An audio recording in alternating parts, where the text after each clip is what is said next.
Good evening, everybody. My name is lukehearfield, and this is my live stream reaction to the 2026 Bafta Awards. Before we jump in, I do want to say that a bunch of the winners of the Baftas have already been announced. Like the annoying thing about the Baftas is, whilst we do get the broadcast of them on the nights that they're on, there's like a 2-hour delay. So a lot of the winners have already been announced, but I've been staying off social media since about 4 o'clock this afternoon, so I've not had anything spoiled for me. I don't know who any of the winners are yet, so these are going to be my genuine reactions as they unfold over the broadcast. So yeah, thank you for joining us anyway. A bunch of you I know already know who some of the winners are, and I'm sure you're typing away in the comment section to let me know. I have silenced all the comments on the live stream, so I can't see any comments, but I do want to give a shout out to my partner Glenn. For all those of you at home, say hi to Glenn. He is basically in the next room screening all your comments and questions, and he's going to text me the ones that are spoiler free so I can engage with you guys as the Baftas is happening. So if you do have any questions or comments directly for me, put them in the chat, and if they're not spoilery, Glenn will forward them on to me via text, and I will respond to you in due course.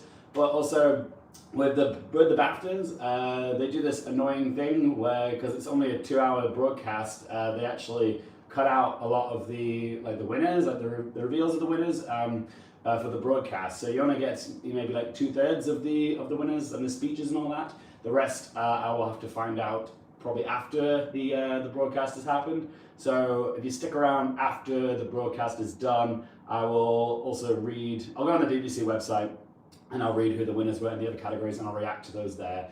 So yeah, we'll react, I'll discuss what the BAFTA winners means for the Oscars. If you've got any questions about the BAFTAs or the Oscars or the award season race at all, yeah, like I said, just pop them in the chat, and Glenn will forward them on to me, and I will answer them as we go, or I'll answer some of them after the end of the broadcast. So yeah, make sure you say hi to Glenn, treat him lovely, treat him kind. He's doing me a wonderful job. He's got Boyfriend of the Year nomination for helping me out with this. So yes, what am I expecting tonight with the BAFTAs? I don't know, I'm not expecting anything too wild, honestly. I think One Battle After Another is probably going to be the biggest winner of the night. I've currently got it winning 5. Those are for, let's have a look. Best Film, Best Director for Paul Thomas Anderson, Supporting Actress for Tiana Taylor, Best Adapted Screenplay, and there was one more, and Editing as well. So yeah, I'm predicting it to be the biggest winner, expecting it to get 5.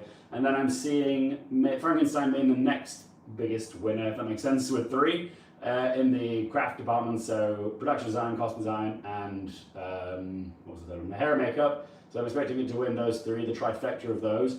And then the question is, will Hamlet overperform at the BAFTAs? Because yes, some people are predicting Hamlet to take home Best Film. It really is the biggest challenger for Best Film. Like One Battle After Another's definitely, that's One Battle After Another's biggest challenger is Hamlet for the Best Film prize.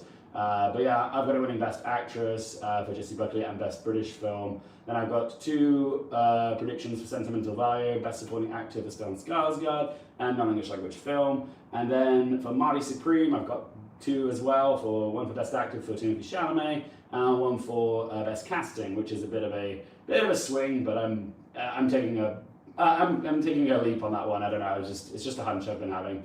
And then Sinners, I'm expecting 2 wins as well for original score and original screenplay. Original screenplay is a bit of a gamble, but yeah, I guess my biggest swings for predictions this year would be original screenplay for Sinners.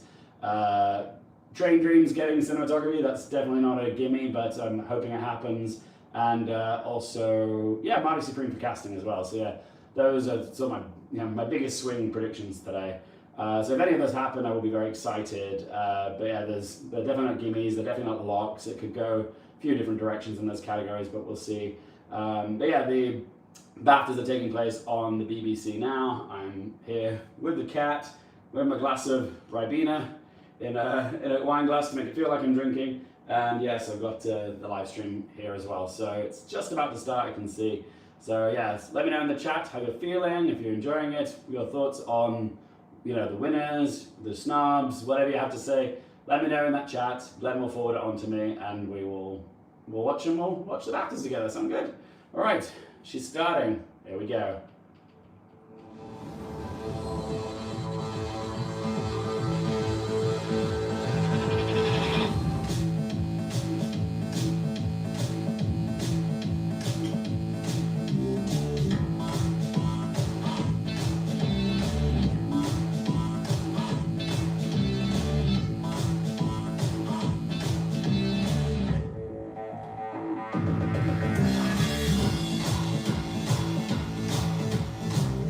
First comment was from Gerber. He says, "Hey Luke."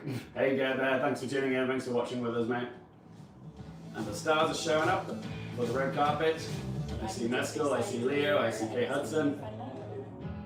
Ex-Taylor's going to win the one I'm up for, Skarsgård, and I hope he does because he's a pal. He's a pal.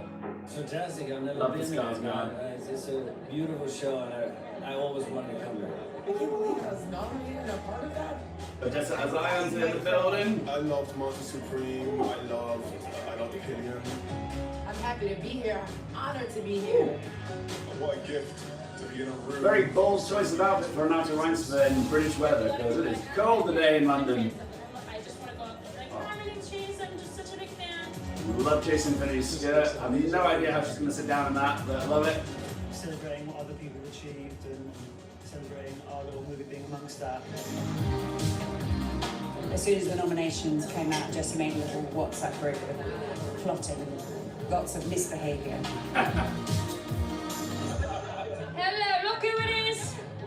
I just love I Swear and Now the wall Simon boys. Expand deeper conversations about Tourette's. I really care about that and about Robert Armeo. just talking about it in a different way. It feels like we all kind of already won in a way by being in this. Every time we come to the Baftas, it's a joyful occasion. And Oh, Bryan Cranston's there. Nice. today I'm nominated.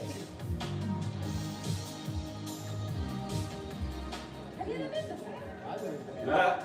The Duke brothers are I love that Jacoby Duke was surprised that his big brother hasn't been to the BAFTAs before. Isn't that cute?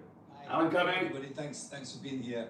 How do we make this year's BAFTA Film Awards really stand out? You know, I want to Marty Supremeness. I want to out Chalamet. Should we start with you, Warwick? Hello. Yeah.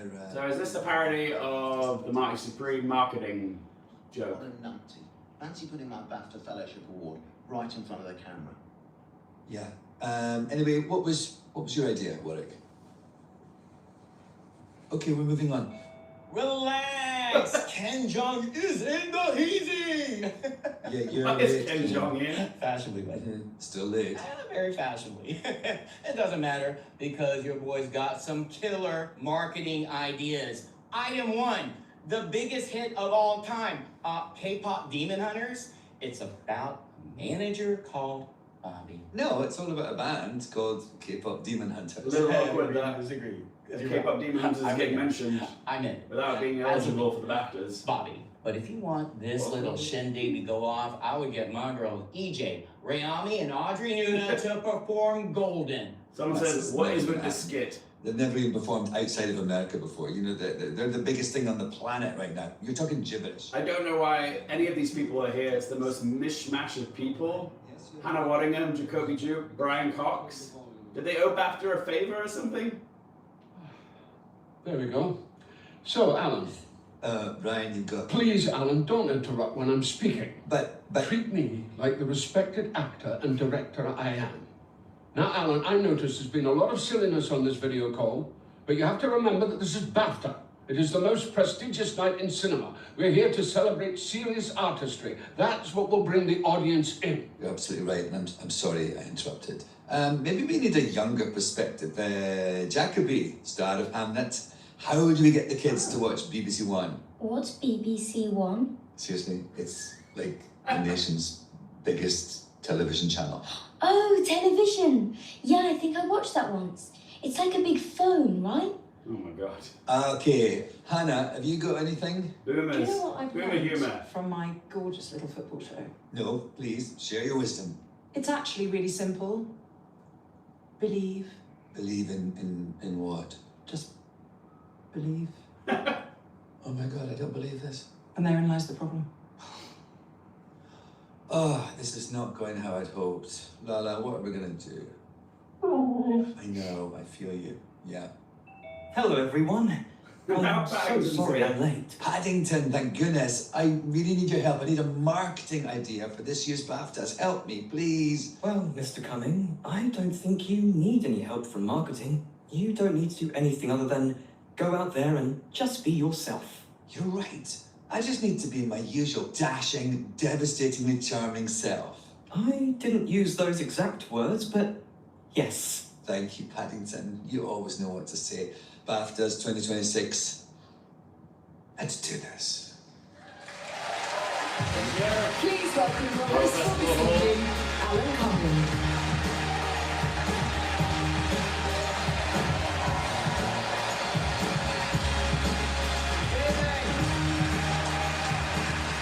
Thank you very much. Good evening and welcome to the EE Bafta Film Awards 2026. I'm Alan Cumming and tonight I am your host, your guide, your chaperone, the wizard to your Oz, the Frankenstein to your monster, the ping to your pong, the verbal aggressive dom to your snivelling sub. And just like that selection of films I was referencing there, tonight we will have intense drama, laughter, histrionics, outrageous costumes, and that's just coming from me. Now, we're here this evening to celebrate creativity, the very best of film in all its glory. This is the time when we celebrate you, the people in this room, when we bring you all together, unite you under one roof, then divide you into categories and make you fight each other for prizes. Because that's show business, folks. This year has really seen a plethora of incredible films. Sentimental Value, One Battle After Another, Frankenstein, Pillion. Yes, it's been a great year for daddy issues. And talking of which, Harry Melling, the star of Pillion, is here. Hello, Harry. Get me a glass of sparkling water right now. Yes, we are here to celebrate the storytellers and artists who let us leave behind the daily litany of problems this hurly-burly world flings at us for just a few moments. And yes, with their incredible cinematic sorcery, allow us to believe that maybe, just maybe, everything's going to be okay. Actually, that's a load of old codswallop. Watching the films this year was like taking part in a collective nervous breakdown. Let's just have a recap, shall we? Hamnet. Oh, a film about child death. Great. And they must have had to put Jessie Buckley on a drip after all that crying. Poor darling. One battle after another. Constant stress. Hurry up, Leo. And why don't you know your password? This is why we shouldn't do drugs, kids. Sinners. Any Scottish or Irish person will tell you, never let folk singers into a party. They're always vampires. Oh, and Marty Supreme was so anxiety-ridden. Watching it was like doing a core workout. And a dog nearly died. How dare you, Timothy Chalamet. Begonia with Emma Stone, the loveliest person in the world. Not anymore. Have you seen it? She wants to kill us all. Watch your back, Jesse Plemons. Even Bridget Jones. They killed Colin Firth. Who does that? Come on, people, cut us some slack here. Whatever happened to escapism? I'm exhausted. It's almost as though, I don't know, there are events going on in the real world that are influencing filmmakers. Anyone know what I'm talking about? No? Ring any bells for you Americans in particular? You know, I think it would be a good idea if we all just had one big It feels a little awkward, doesn't it? Ready? We're all going down. Okay, let's scream on the count of three. Are you ready? 1, 2, 3.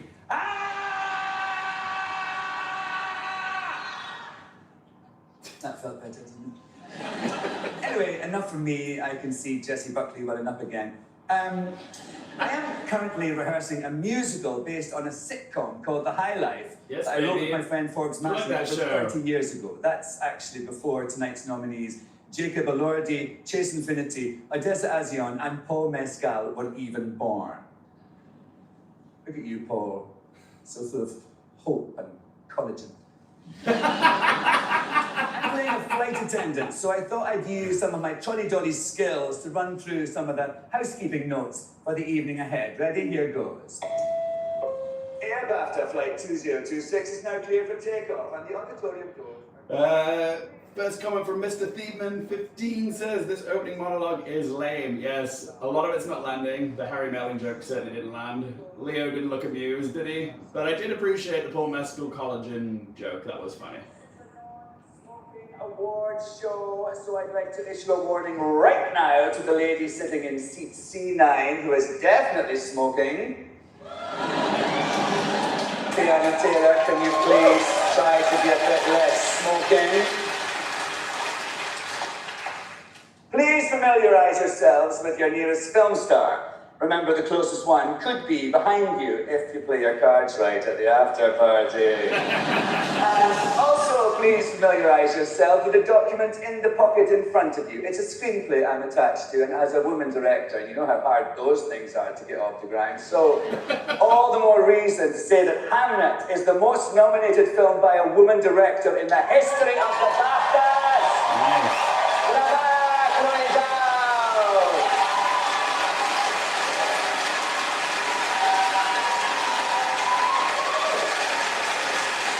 Thank you for giving me your full attention. We hope you enjoy this long-haul flight on Air Bafta. Luckily, this year has provided us with a wealth of in-flight entertainment.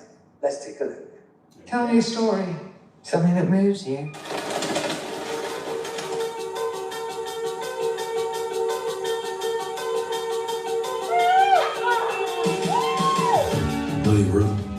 You're the only friend I ever had.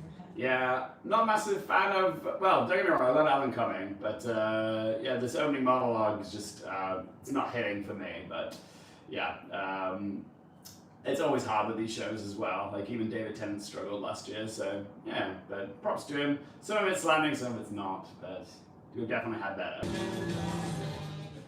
So I'm just gonna, I've had like copyright strikes on these live streams before because like the background music in these videos has often been picked out and gone, no, this doesn't belong to you, this material. So yeah, I've had the streams cut off mid-stream before. So anytime there's a big pop song that comes on, I'm going to turn the volume down because yeah, more often than not, I've had the live streams cut out before. So I don't want to risk that this year.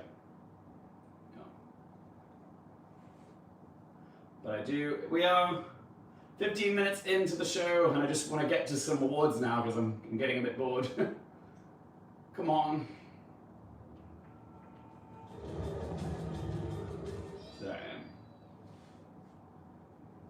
So glad that the cat has joined me for the Baftas as well.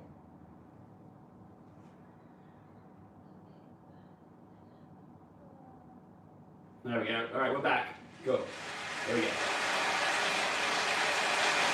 Now that's whet your appetite. It's time for the main course. And so, to our first award. And we're starting with a doozy, special visual effects. This one's for the movie magicians who make the impossible possible, the unimaginable real.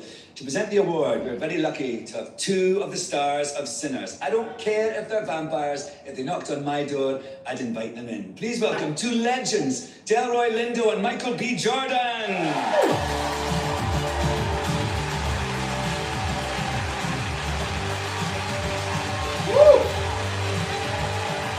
Michael B. Jordan looks good. Good evening. Tonight we're presenting the first Bafta of the night for a vital part of movie making. We're here to celebrate the artists who expand. Oh, there's someone in the audience with Tourette's, maybe. Visual effects can create spectacle. Maybe people might swear Best that. work serves character and story. You bring whole new worlds into existence. Here are this year's nominees for special visual effects. I think everyone's gone with Avatar for this one, so if it's anything but Avatar, I'll probably will be surprised.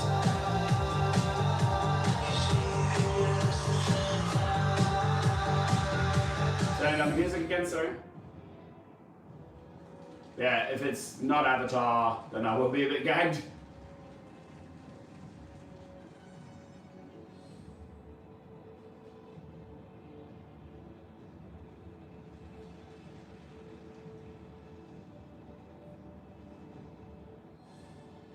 Yeah, did anybody not predict Avatar for this? Because that would be a bold swing. You're right, bud.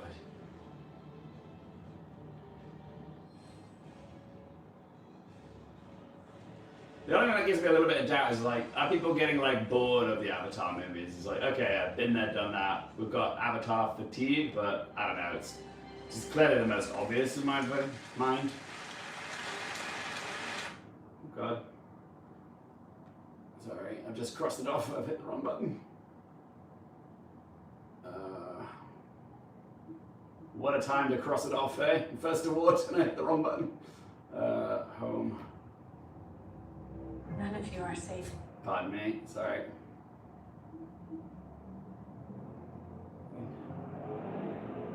Come on, where you going?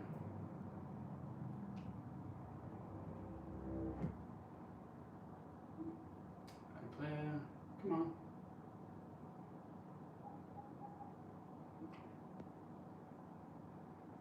I'll watch live. Sorry. I managed to cut it off at least at one time. And the winner was...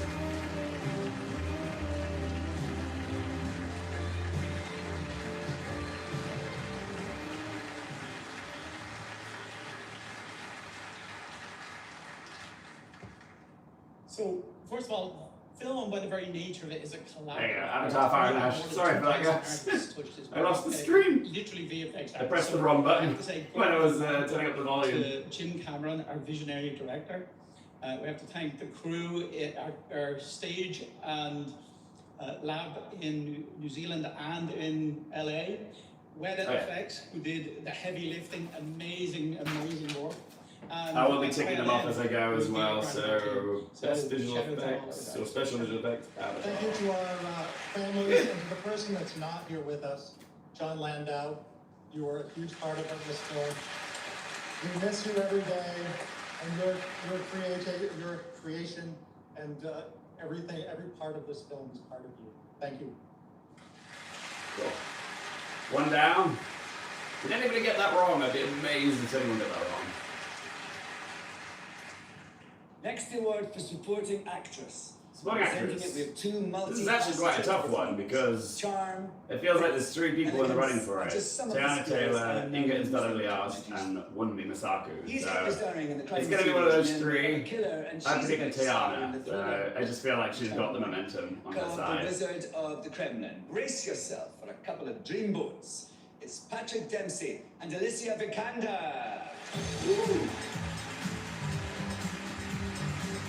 Such an interesting pairing.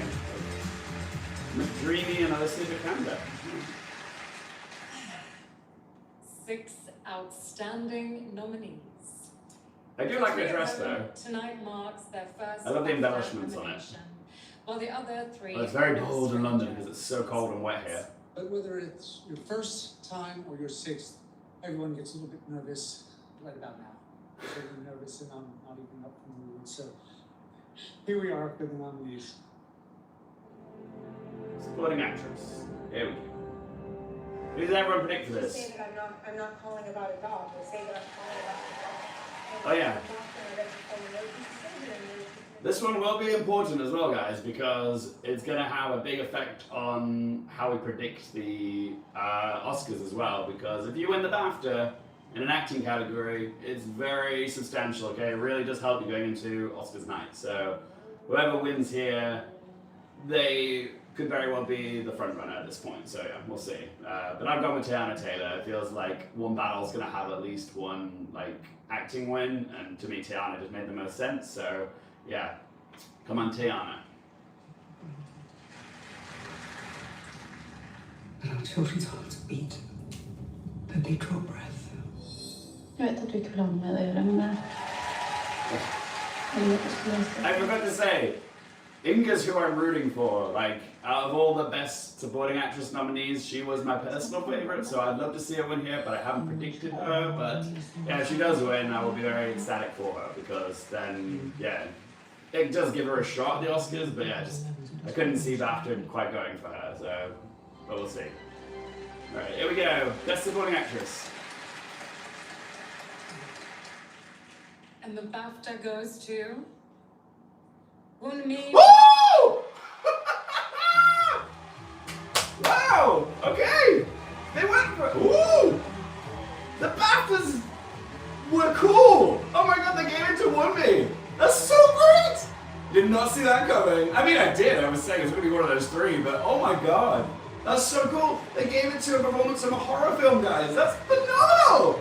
Go Baftas! I know she's Nigerian British, so it gave her a little advantage in a sense, but yeah. I didn't think they'd be that cool to do it at BAFTA. Oh! Well done! Oh, and that makes the race, like the Oscar, even more exciting now. Ah! Sorry. Speech time, speech time. Woo! Oh, that color of sapphire looks amazing on her. Let me know your comments. Chat, let me know in the chat. It's incredible. What do you think of Woman's Win? Thank you. To my daughter, you are my greatest teacher. I am most proud of you. Everything begins and ends with you. To my mom, dads and sisters, nieces and nephews, I love you all. Mom, thank you for all you have sacrificed, for your protection and your unwavering faith in God's plan. Much like Aesop's fable, the sun and the wind, you shone, you beamed love and gave me the freedom to make my own choices and dare to dream. Oh, bless. I found a part of myself in Annie, a part of my hopes, my ancestral power and connection, parts of myself I thought I'd lost or tried to dim as an immigrant trying to fit in. Through her, I deepened my belief in my potential, my capacity to love and hope in the darkest moments of grief and in the face of this harsh world. Comments are coming in, guys. Darius Lepage 670 says, bye Tiana Taylor. I don't think Tiana's out of the race just yet, guys. She is still up for the SAG and she could still win that, so we'll see. But we do have a race now. Wincar says, Madigan on the circuit now at the Oscars. Interesting that you guys still think Madigan's gonna be like a strong contender there. I know she's got the Critics' Choice win, but I don't know. I still feel like it's pretty open. We've got like one significant winner for each awards body. So Amy Madigan for Critics' Choice. We've got Woman now for the Bafta. And we've got Tiana Taylor for the Golden Globe. So it's still pretty open. I don't think anyone's quite locked in yet, but it does mean we have a race. It's not going to be easy to call the Oscar winner. That's great. Very happy for me. And then Leandra T42Y says the supporting categories are messy. Yeah. Well, both of the supporting categories are messy? Is that foreshadowing that I'm expecting a surprise now in supporting actor? Is that what you mean by messy? Oh God! Glenn, you were supposed to screen these comments so I don't get any spoilers, but God, that's suggesting that I'm in for a surprise here with the supporting category now. So the male supporting category. And then Wincar says, Wani Masako has just won the Bafta for supporting actress, but that doesn't automatically crown the Oscar winner. If anything, it sharpens the contrast, and now it's Amy Madigan's to lose. Interesting theory. Don't know if I agree with it. I think Bafta is more significant than Critics' Choice win, for the acting categories anyways. Anyways, next category. I don't even know what it is. I got so excited with supporting actress. I got it wrong, but I'm not upset that I got it wrong. I'm happy she won. A freaking horror performance won, guys. That's amazing. That's so good. Right, supporting actress. Not Tiana Taylor. Wumi Masako. All right. Here we go. In the industry. No clues as to which one that is, though. Could be any 74-year-old from Gothenburg, Sweden. 6'3", 8 kids. We will never tell. Let's take a look at the nominees. What category are we on? Oh, supporting actor. Go. Oh, okay.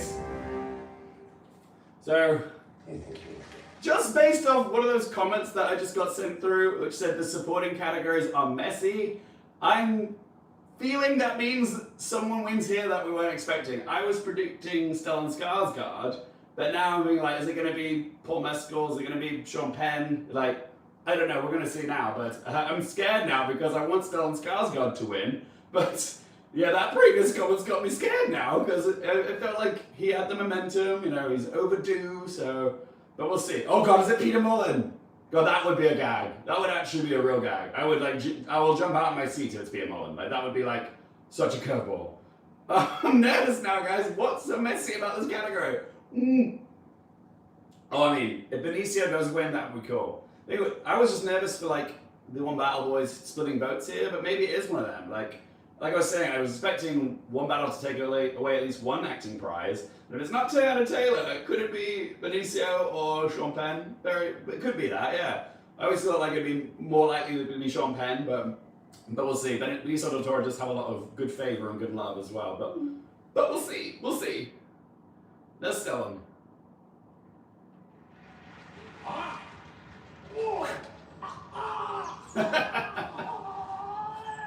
How could they not give it to Stellan?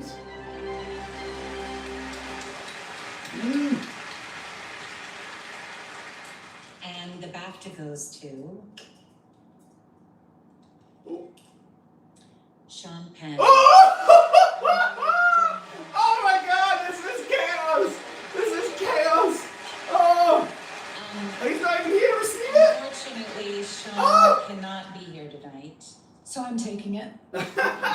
I see what you guys mean about the categories being messy now. This is making both the supporting actor and actress categories way more exciting going into the Oscars now, because yeah, it's the same thing with supporting actors as supporting actress. We've got Jake Bellotti winning the Critics' Choice. We've got Sean Penn winning the BAFTA, and Stellan Skarsgård winning the Golden Globe. And with Stellan Skarsgård not being at SAG, whoever wins the SAG is probably going to have the favor, the best chance at the Oscars. They're going to go with momentum because, yeah, SAG voting Oscar voting takes place, finishes on 4 days after the SAGs this year. So anyone, Bob Paddington's on the screen, sorry. But yeah, sorry, this is just wild.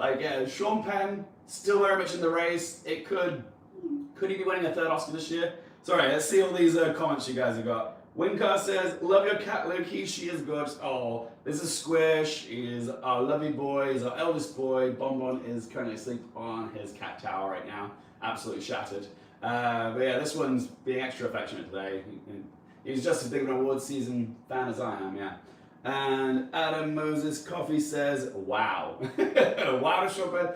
Are you guys happy with Sean Penn winning? That's the thing. I felt like when I first saw one after another, Sean Penn would sort of become the early frontrunner for the awards season race.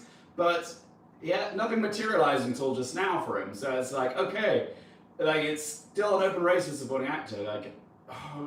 And everyone has it's gonna be so much fun to make a supporting actor predictions video now, because at least there's different points of view, different arguments to be made now. So it's gonna be interesting to see who wins in supporting actor and supporting actress now. Oh god, sorry, children and families film. Yeah, okay, so there's only 3 here. No, there's 4. Lilo and Stitch, Zootopia, 2, Elio, maybe Arco as well. I think, I can't remember. But yeah, I've gone with Zootropolis too, just because it's the big money maker of the year. It's Disney. I feel like most people will have seen it. And it still has adult themes in it as well. So yeah, do let me know your thoughts on all the winners in the... Oh my god, yes, I got the supporting actor wrong. I've got 2 of them wrong so far. I'm actually doing worse than I am good. I've got more wrong than I've got right, if that makes sense. So I need to be correct in this one. Oh, but poor Stellan Skarsgård. I felt pretty good about Skarsgård as well. I actually thought, yeah, he just makes a lot of sense. It's his time, overdue for recognition. But no, they went with Sean Penn. Gagged, but again, it's not too gaggy. Sean Penn is absolutely deserving. But yeah, I thought Stellan Skarsgård would be the safer prediction. Okay, here we go. The winner is... Easy with pause, so please bear with me. So this is children... Bear with me. The slightly sticky BAFTA goes to... Boom! Boom! Oh! They didn't go through Tropolis. The only one I've not seen as well. She looks stunned as well. Okay, I got that one wrong. I got another one wrong! I'm doing terrible at it, I guess. Children and family films which are wrong. Oh, I need to start getting some right, guys. This is embarrassing. God. I call myself an awards prediction channel, huh? Oh my god, this walk is taking forever! They put them up in the back of the Royal Festival Hall thinking they're not going to win, didn't they? And now they have to do this really long, drawn-out walk to the stage. The time it took, they kept all this walking to the stage in the edit, in this 2-hour broadcast. There probably would have been time to squeeze in one more category in the time we watched them walk down the Royal Festival Hall. Kurumjari, greetings to everyone. The walk up till here felt like the last few steps to reach a summit of a mountain we never knew we were climbing in the first place. just want to use this opportunity to say that we pray for peace to return to Manipur.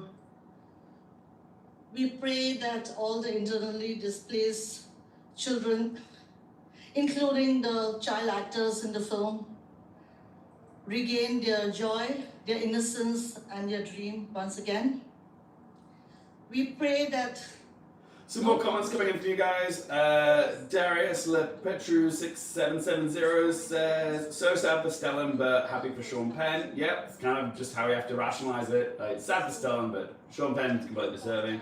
Elizabeth Musto5349 says, totally happy with Sean Penn winning. Cool beans. Beauty NYC4487 says, Sean Penn deserves it. He's really effective every second when he's on the scenes, on screen. Yeah, absolutely. It's a menacing performance from him. I actually think, yeah, of all the supporting actors, he was the one that came highest on my rankings of all 20 of the nominated Oscar performances this year. So yeah, I'm not unhappy that Sean Penn won. So yeah, but Stellan Skarsgård I was hoping to see.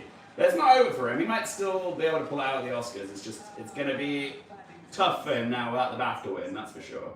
Take him home with me. And it would be the first time I've taken home a South American bear. Now, we have two of the stars of The Studio, the award-winning show that brutally satirizes and lampoons the film industry, depicting us all as needy, navel-gazing, self-congratulating, vapid fools. Let's get back to handing out prizes to each other whilst looking incredibly cute, shall we? Yes. And talking of cute, here's Bryan Cranston and Catherine Hahn. Oh. Another pairing I would have expected to see, but I love it. Catherine Hahn and Bryan Cranston.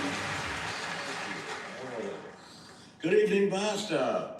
Now, before we present the next award, we'd just like to make one thing clear to all the powerful people here in this room tonight who can make or break careers. Yes, the showbiz Original characters screenplay. that Bryan and I play in The Studio are in no way based on any of you. Exactly.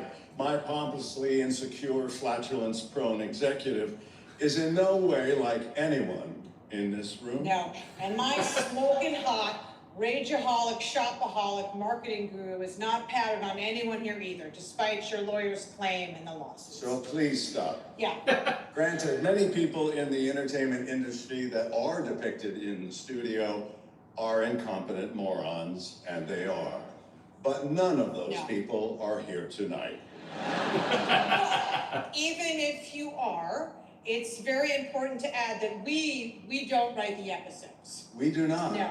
Still, there's no need to finger pointing at Seth Rogen. No, absolutely not. Even though Seth Rogen would be the appropriate person where a lawsuit should be directed. We love Seth Yes. Rogen, but in no way condone impugning the character of powerful showbiz folks like the ones who are not here tonight. We love the elitism in all of us.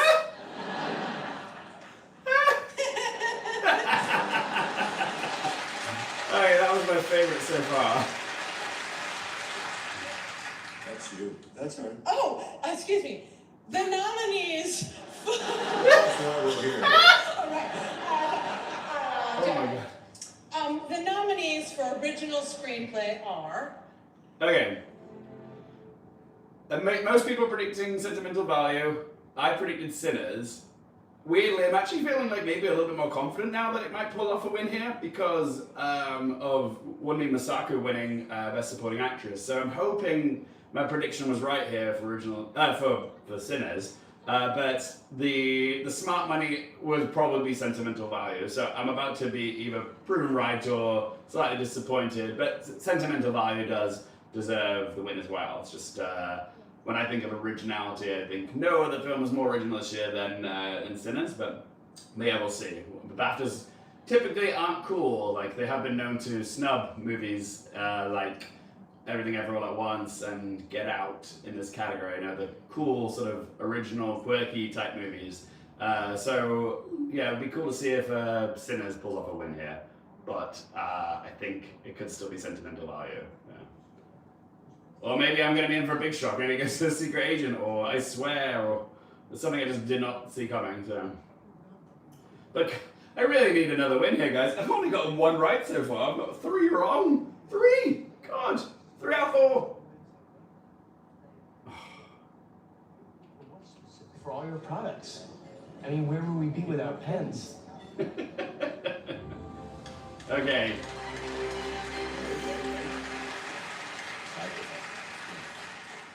The BAFTA goes to Ryan. Yes! Woohoo! Yes! Oh, that's so good to know because that was a hunch prediction. I wasn't confident on it. I didn't think the Baftas would be cool, but they are! The Baftas have been cool so far. Giving 2 wins to Sinners. Sinners is the highest, so the most, yeah, the film with the most wins so far. There's only 5 wins so far, so. But yes, happy, good outcome. I got that one right. It was a hunch, but I'm so glad. And it's going to win the Oscar now for screenplay, original screenplay. It's secured. I didn't expect that. No, I ruined it either, bud. Woo!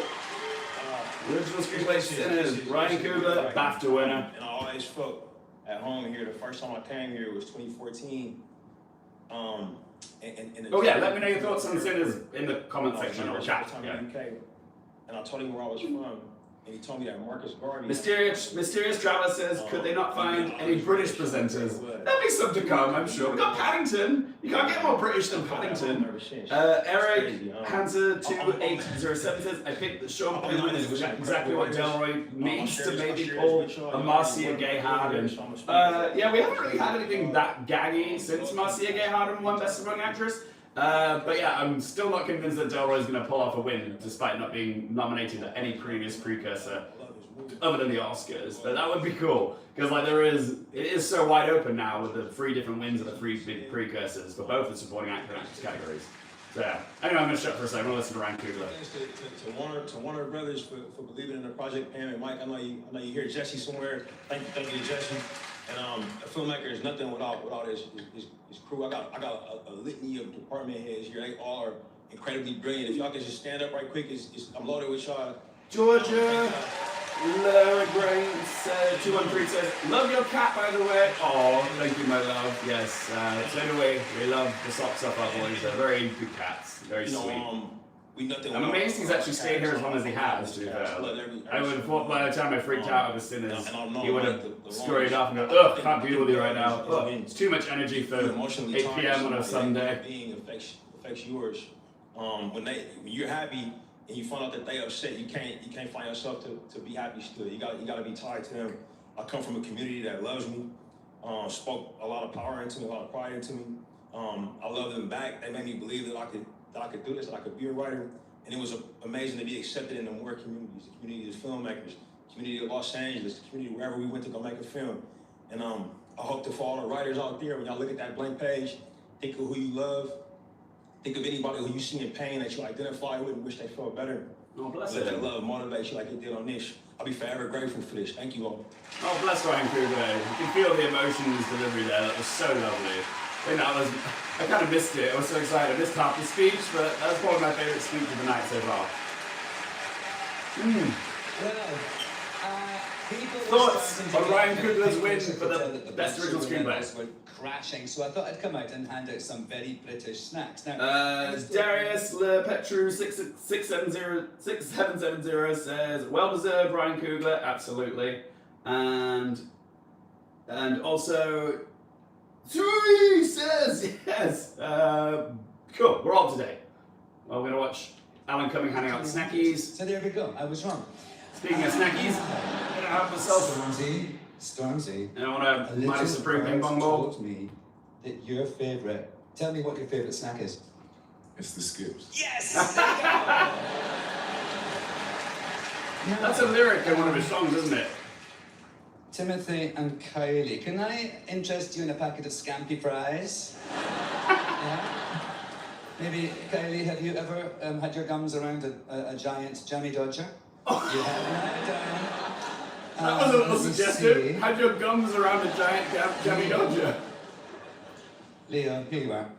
I think, how do you like the idea of an Oaty Hobnob flapjack? Sounds fantastic. It's yours, baby. And over here, Rose Byrne and Bobby Cannavale, surely the most gorgeous couple in Hollywood. I'm going to think you two might be twiglets kind of people. Dark, sexy, and crunchy. All right, will you hold my basket?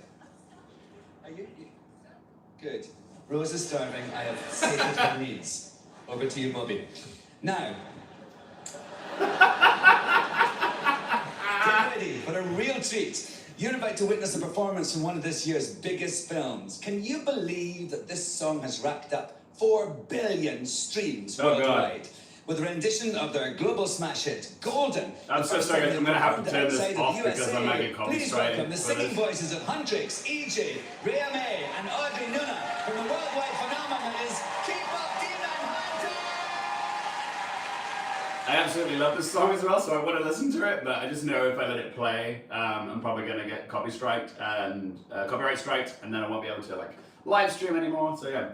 So whilst that's playing, let's have a little recap. Let me know in that comment section how you're feeling with the winners so far. So Mysterious Travel says, hate to bring this up, but the Baftas aren't known for rewarding black filmmakers, so I'm surprised pleasantly.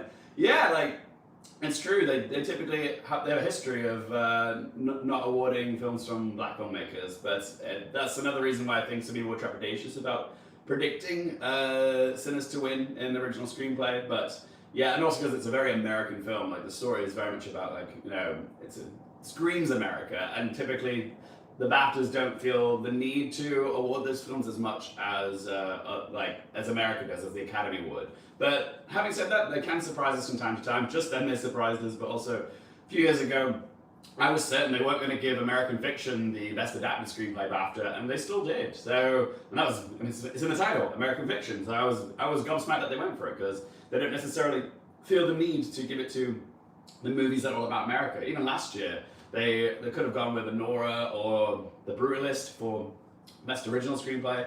Instead, they went with A Real Pain, which was out of left field in a sense. So yeah, the films that are about America, they sometimes pivot away from. But yeah, it's nice to see that. Yeah, my hunch was because Sinners has just had such a huge cultural impact, it just can't be ignored. Like, so that's why I took a risk on Sinners getting the original screenplay BAFTA, and I'm glad it did, and I do think it's going to win the Oscar now as well. Like, that's just like stamped seal of approval. I've got a comment from Miss Triangle says, Golden winning over I Lied to You at the Oscars will be a travesty. Yeah, I mean, I still want to make the case for I Lied to You pulling off a shock win at the Oscars, because yeah, I know Golden has been sweeping the song prizes this award season, and I get it, it's amazing, it's so earwormy and catchy, I love it. I'm so sad I'm not listening to it right now, but yeah, I still think there is a case to be made for I Lied to You pulling off a last minute shock win at the Oscars, because it is from Sinners, and it is it's such a big moment in the movie. Like, it's one of the it's the thing I think of when I think of Sinners, is that scene where the past and the present are like bleeding together, and all the different music styles are sort of like coming together. But yeah, the song I Lied to You is just, that's beautiful. It's a really big cinematic moment. It was transcendent for me. But yeah, you can just make the case that the most catchy song will win, and that'll be K-pop Demon Hunter's Golden. But yeah, I Lied to You, I think, could still pull off the surprise, because it is the most nominated film, Sinners. It's got 60 nominations. How many of those 60 noms is it going to win? It could win more than we expect, who knows? But yeah, I do think there's a chance that I Lied to You could pull off a surprise win at the Oscars. Okay, and we're back. We're going up. Carl Foreman.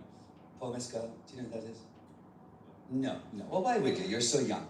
This one's for outstanding debut by a British writer, director, or producer. To present it, a man who's done all three brilliantly, and he's even managed to snag a leading actor nomination tonight for his performance in Blue Moon. Please welcome the red hot Ethan Hawke. I've got a comment from K-I-M-E-I-F-N, Kimmy FM, I don't know how to pronounce it. Sean Penn, I thought, gave the best performance, and it has been baffling to me these past weeks that he hasn't been in the conversation to win anything. Thank you, Bafta, for recognizing his excellence. Yes, well, that's the thing, like, I think a lot of us did see him as an early frontrunner for Best Supporting Actor, but it just goes to show you how good the competition is this year in those categories, because if there's no consensus on who's the #1 pick, that just shows you how good the year's been. But yeah, Sean Penn, Still got a chance to win. Oh, outstanding debut by British writer, or producer or director. I've gone with Harry Lighton for Pillion for this. Yeah, I feel pretty confident because Pillion's nominated in other categories like Best British Film and Best Screenplay. So yeah, I feel that just gives it an edge. So I'm thinking it's Harry Lighton for Pillion, but we'll see. Although I could see I could make a case for My Father's Shadow pulling off a surprise win here. It definitely was surging a few weeks ago in the UK. Like people were really talking about it. It was showing up a lot on my feed. So maybe there's a chance it does, and it does have like the emotional X factor. My Father's Shadow. So, but yeah, Wasteman, bloody love Wasteman. It's in UK cinemas now, guys. If you haven't seen it, it's phenomenal. It's gritty, it's intense, it's raw. It's got two beautiful performances from David Johnson and Tom Blythe. Like they are insanely good in that movie. So yeah, if you need a good recommendation for a film to see, go see Wasteman. It's so good. I haven't seen this one.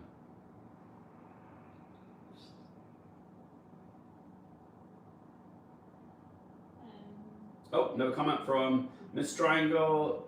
It's because he doesn't have a campaign. Sean Penn doesn't care, they're saying. Yeah, it kind of makes sense. Sean Penn's already got 2 Oscars. Like, I don't think he feels the need to campaign as hard as other people do, so. I'll survive. There we go, outstanding debut. Killian? Alright. And the BAFTA goes to My Father's Shadow. Oh! Careful!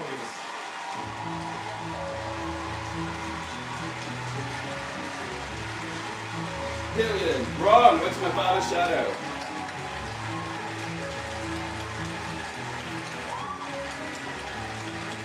That's another win I'm surprised by, but happy for, so yeah. It does go into question though, like, the queer films do seem to struggle sometimes at BAFTA because All of Us Strangers was completely shut out, was it 2 years ago? And then, yeah, Pillion was probably most likely to win here. But yeah, sometimes the queer ones don't triumph as hard at the BAFTAs. So yeah, it's good to see the black stories thriving so much. It's a good year. I'm going to let my amazing brother and director acknowledge the amazing village it took to create this film. But first I want to give thanks to God and to my father, Akinola Davis Sr. Thank you for the... I've got comments from Iki Pura Nova. Luke, who do you think has the most chance of winning Oscars in the supporting categories? Oh, that's a good question. It's a loaded one. We're going to have to wait and see for the SAGs, because the SAGs are going to be key with who's got that last minute momentum going in. Like right now it's just so open and so hard to call, because we've got different winners at every different big precursor so far. So yeah, it's so hard to like really put a handle on it, like just based on instinct. I don't know, I always thought Stellan was going to be the obvious pick. I thought he was just going to win the BAFTA, obviously miss at SAG and then go on to win the Oscar. But now that he's missed the BAFTA, yeah, I think he kind of needed that. So that actually might be paving the way more for Sean Penn to win Best Supporting Actor, especially if he manages to win at the SAG. So if he does win the SAG, then yeah, I will probably be going for Sean Penn to win his 3rd Oscar. But I would like to see Stellan Skarsgård win more. Like it feels like it's not the last chance, but like one of the few chances they may have to give him a competitive acting Oscar, and he's been doing it for so long. So I'd like to see him win the supporting actress category. Oh, we're on to adapted screenplay, but I'll answer the rest of that question shortly. We're on to adapted screenplay now, and I've predicted. Oh yeah, I feel pretty good about this one. This is one battle after another. I think it's going to Paul Thomas Anderson for first one of the night. So yeah, I think it'll be Paul Thomas Anderson. Anyone else should be a surprise. I mean, maybe Hamnet could pull off a surprise win here, but yeah, I've gone with Paul Thomas Anderson. Yeah. Well, we got this mini lectern. Yeah. And here I am. So I'm guessing Tom Cruise wasn't available. It's all right, don't worry, we're friends. He's actually my stunt double. And we will see eye to eye. He's not here, is he? Usually in the front row so he can see. Right. All the shade of Tom Cruise. Did you know I'm taller than Tom Cruise? He's 5'7", I'm 5'8". You don't know what he does. You don't know if he's a hairdresser or a serial killer. He could be on the run. Oh, he's too good looking to be on the run. He'd turn too many heads. He wouldn't get away with it. He is very good looking. He's a creep. And it's not strictly enforced. Although, we still do want to meet poets. So, we give you that with no pressure. Just remember, we are running a business here, so let your conscience guide you kind of thing. Yeah? Good? I'll definitely let them know. Great. New era. Steve Lockjaw just attacked my home. I lost my daughter. This is Bob Ferguson. You understand? I don't remember any more of this. I don't remember any more of this code speak, all right? Let's just get on with what is the rendezvous point? Okay, I need you to give me a bit of time.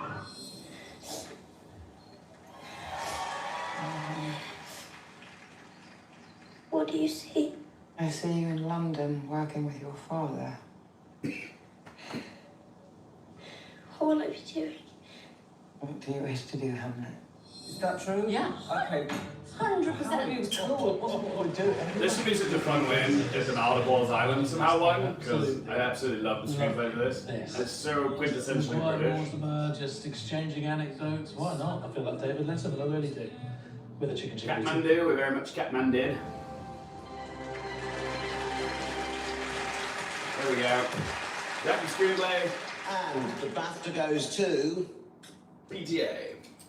One battle after another. There we go.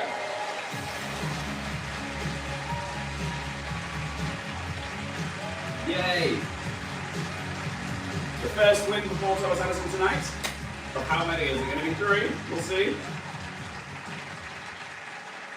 Thank you. Thank you. Hi, Donna.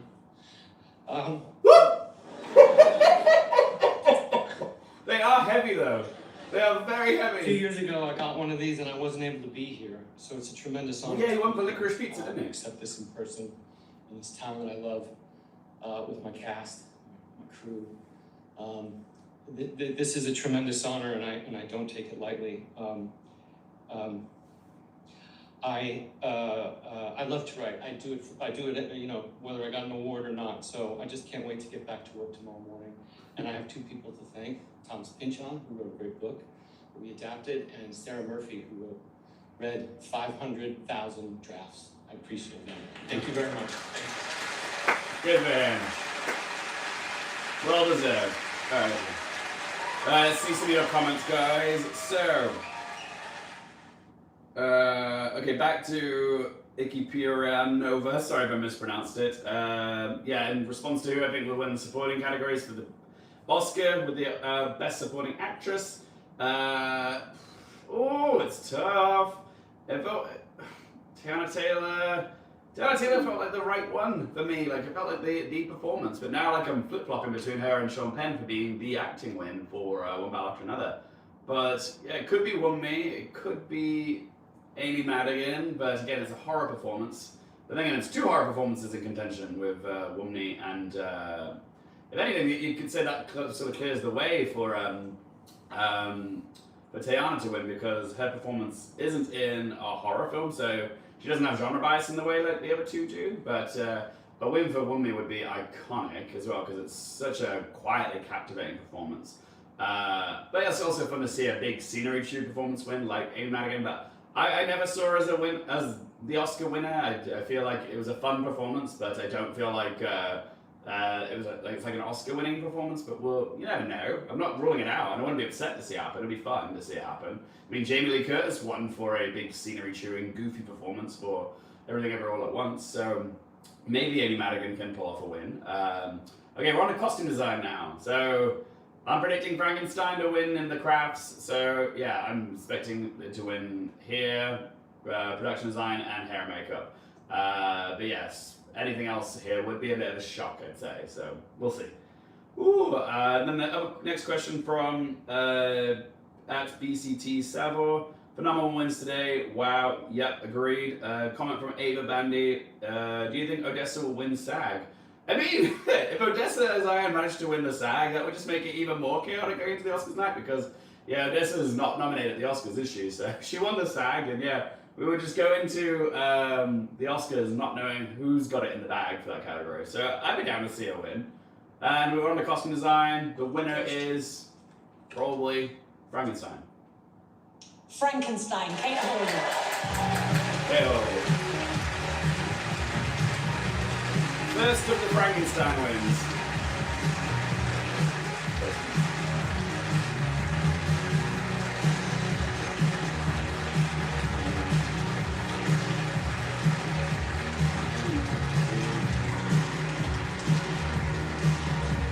No wins for sentimental value yet, guys. But it might win film not being sandwich.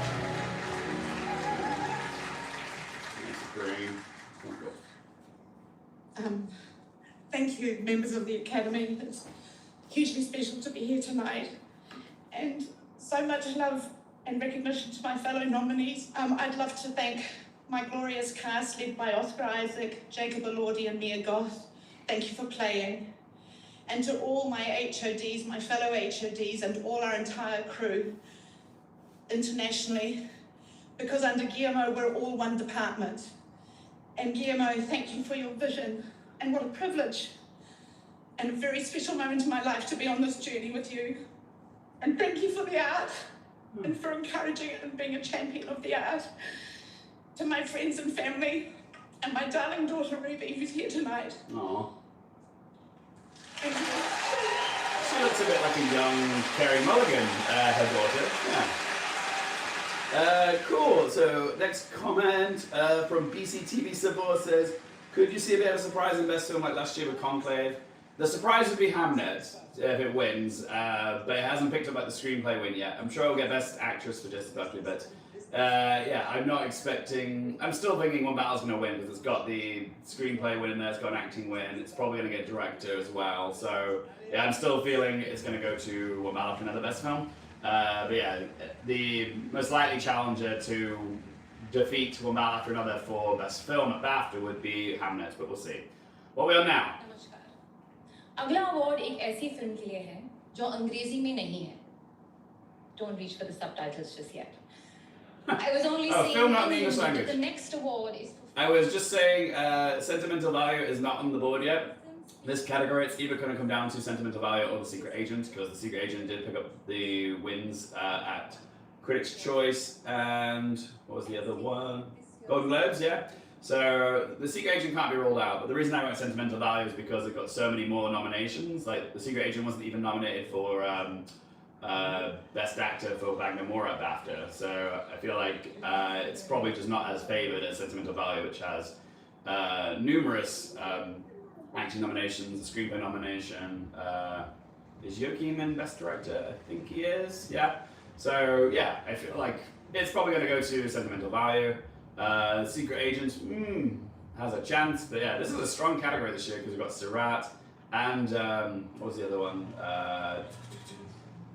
God, what was the other film? The other neon film that I loved. Oh no, it wasn't neon, it was The Voice of Hin Rajab, but that wasn't a neon film. But yeah, would love to see it go to The Voice of Hin Rajab, but I've gone, and it was just an accent as well, which was the Palme d'Or winner, so I can't see an outcome where it was just an accent pulls off the shocker here, but I think it's going to go to Sentimental Value because it has the most nominations of the bunch. So. Oh, but still. Couldn't net that supporting actor win for Stellan Skarsgård. Dang. I guess you can say Stellan Skarsgård's performance is a bit more subtle compared to Sean Penn. Sean Penn's is really in your face. It's more acting you can see. Anyway, film not in English language. And the BAFTA goes to? Ooh. Sentimental Value. Yep, sure. Sentimental Value, baby! And with that BAFTA win for Sentimental Value, it kind of does put it in like front-runner position, I think, for the Best International Feature at the Oscars as well. So if it had gone to The Secret Agent, then I think that would have probably secured the Secret Agent status as the front-runner. But yeah, now that Sentimental Value has the win at BAFTA, I think it's probably going to be the one to win at the Oscars because it is also nominated for Best Picture at the Oscars as well. Oh my goodness. Thank you so much for this honor. Woo! Much deserved. Great film. It's the first time a Norwegian film wins the BAFTA. Oh! So, nice. We're usually Yeah, history there. esteemed, but here we are. Thank you to the British Academy. Thank you to Mubi, to Neon, to MK2 for supporting our filmmaking. I completely share this with my friends, my band on stage. I've never had a prouder experience than to work with this cast. Inga's on the stage. They carry the film on their shoulders, so this is really for them. I also feel that we are a part of a big group of films this year that are all made for the big screen. There are humanist cinema, and in this category, I've been deeply moved by all of them. It's clear that we live in a time where images are thrown at us at the rapidest speed we could imagine. A lot of these images are seen on our phones. A lot of these images are trying to sell us ideas, things, ideology, and they're seeking us out to try to use the moving image for that. And I feel that the films this year are films that are made for deep viewing, for humanist viewing, where we can sit together in rooms like this and experience to see the other, hopefully through empathy, through curiosity, and open up the possibilities of the experience for that. So I finally want to say thank you to the families of everyone who worked on this film, and my own family. Hella, I love you, and my children, Irma and Evie. Thank you so much for this. Okay, that was my favorite speech so far. Like, that was beautiful. So articulate with everything that he said. Well done, Joachim, fantastic. Let's see some more good comments, guys. Next award is Outstanding British films next. Okay, I've got time to answer some comments. Darius L. Petru 6770 says, Wicked for Good should have been nominated for costumes at the Oscars. It got the Bafta nom, but yeah, I think the Academy was just feeling Wicked fatigue at that point, given that it wasn't as strong of a film as the first one. So as good as the costumes are in Wicked for Good, it's just more of the same, I guess, in sort of people's minds. So you can acknowledge someone new, and Paul Tazwell won the previous year, so I kind of get it. If I had an Oscars ballot, I probably wouldn't have picked Paul Tazwell over someone else who, you know, could finally get a nomination, which will mean so much more to them than, you know, someone who's just won. Then I've got Miral K. Shemamanan. Sorry if I'm mispronouncing these. 7190. It seems like the supporting acting categories are up in the air based on that. Who do you think will win at SAG and the Oscars? These are all questions that I want to answer like later on because I need some time to think on them. But at SAG, I think One Me is nominated there, so I guess maybe One Me could win. And then if she does win there, then I will feel very confident about putting her in for a win there at the Oscars if she wins at SAG. And the SAG probably will go to Sean Penn, maybe, I think. So yeah, we'll see. But I would like it to. I'd like to see a curveball. We'll see. I mean, lovely to see like Miles Catton win, like something really shocking, like actually shocking. But yeah, I think it's for. Yeah, without Stellan Skarsgård there to challenge, I don't think they'll give it to Jacob Elordi because I just don't think they'll do that. So I think it's more likely that they'll go with. I think they'll probably go with Sean Penn. We'll see. We'll see. It's really up in the air right now, isn't it? AWZ Hay says, I met Joachim Trier last week. Oh, do let me know. What was he like in real person? Was he just as articulate in person? Because he was rare. He was an orator there, wasn't he? So yeah. And then from Darius L. Petru 6770. Thanks for all the comments, by the way, mate. Is winning the Oscar for international now. I'm guessing you're referring to Sentimental Value. I'm predicting Sentimental Value because it's in the Best Picture lineup, and typically there's a correlation with whatever international films are in the Best Picture lineup. It'll get nominated. It'll probably win the Oscar, which does mean it's between either Sentimental Value or The Secret Agent because they're the only two films that are an international feature. But yeah, Sentimental Value just has a more enticing package with 4 acting nominations, a screenplay nomination, a director nomination. It just feels like the more beloved film in terms of stats and stuff. Whereas, like, I know I'm Still Here has the lovely like support from Brazil, but like I don't know if like Lightning's gonna strike twice and we'll have Brazil win it twice in a row. I feel like it probably will go to Sentimental Value, just based off like the stats and stuff. And yeah, BAFTA usually there is a bit of correlation between what wins BAFTA in non-English film and what goes on to win the Oscar as well. So yeah, I think it will probably be Sentimental Value. So best British film, most likely Hamnet. Anything else would be a shocker. Hamnet. Woo! Hamlet's on the board, guys. It has a win. Lovely. Best British film, Hamlet. But it makes sense. It had like, 11 nominations, like, compared to like the next closest one was like, what, Killian, which the 3? Or I Swear, maybe? We count the Rising Star Award nomination for Robert Aramayo. Alright, Chloe Zhao, hit us with some gospel.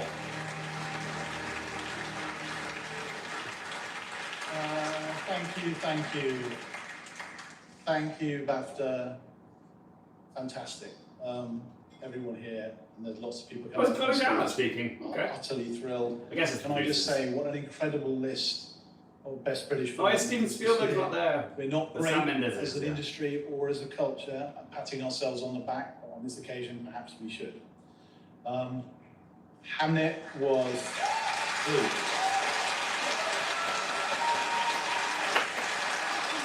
First time Jesse Buckley will be on that stage tonight. Mark my words. Movie, quiet, epic, about love and loss and beauty and grief. Could span centuries and generations and find an audience in a cinema. The fact that it has is just wonderful for everyone involved in it. I have to shout out my co-producer, the great Steven Spielberg, for once again showing his commitment in film and filmmakers and believing in us. Here's the goat. Believing in this. The goat who has ego. Go, go, go! This is your moment too! And of course, I wouldn't be standing here, none of us would be standing here without Chloe Zhao and the incredible cast and crew. Or the person who started it all, our wonderful lead producer, Liza Marshall. Nice.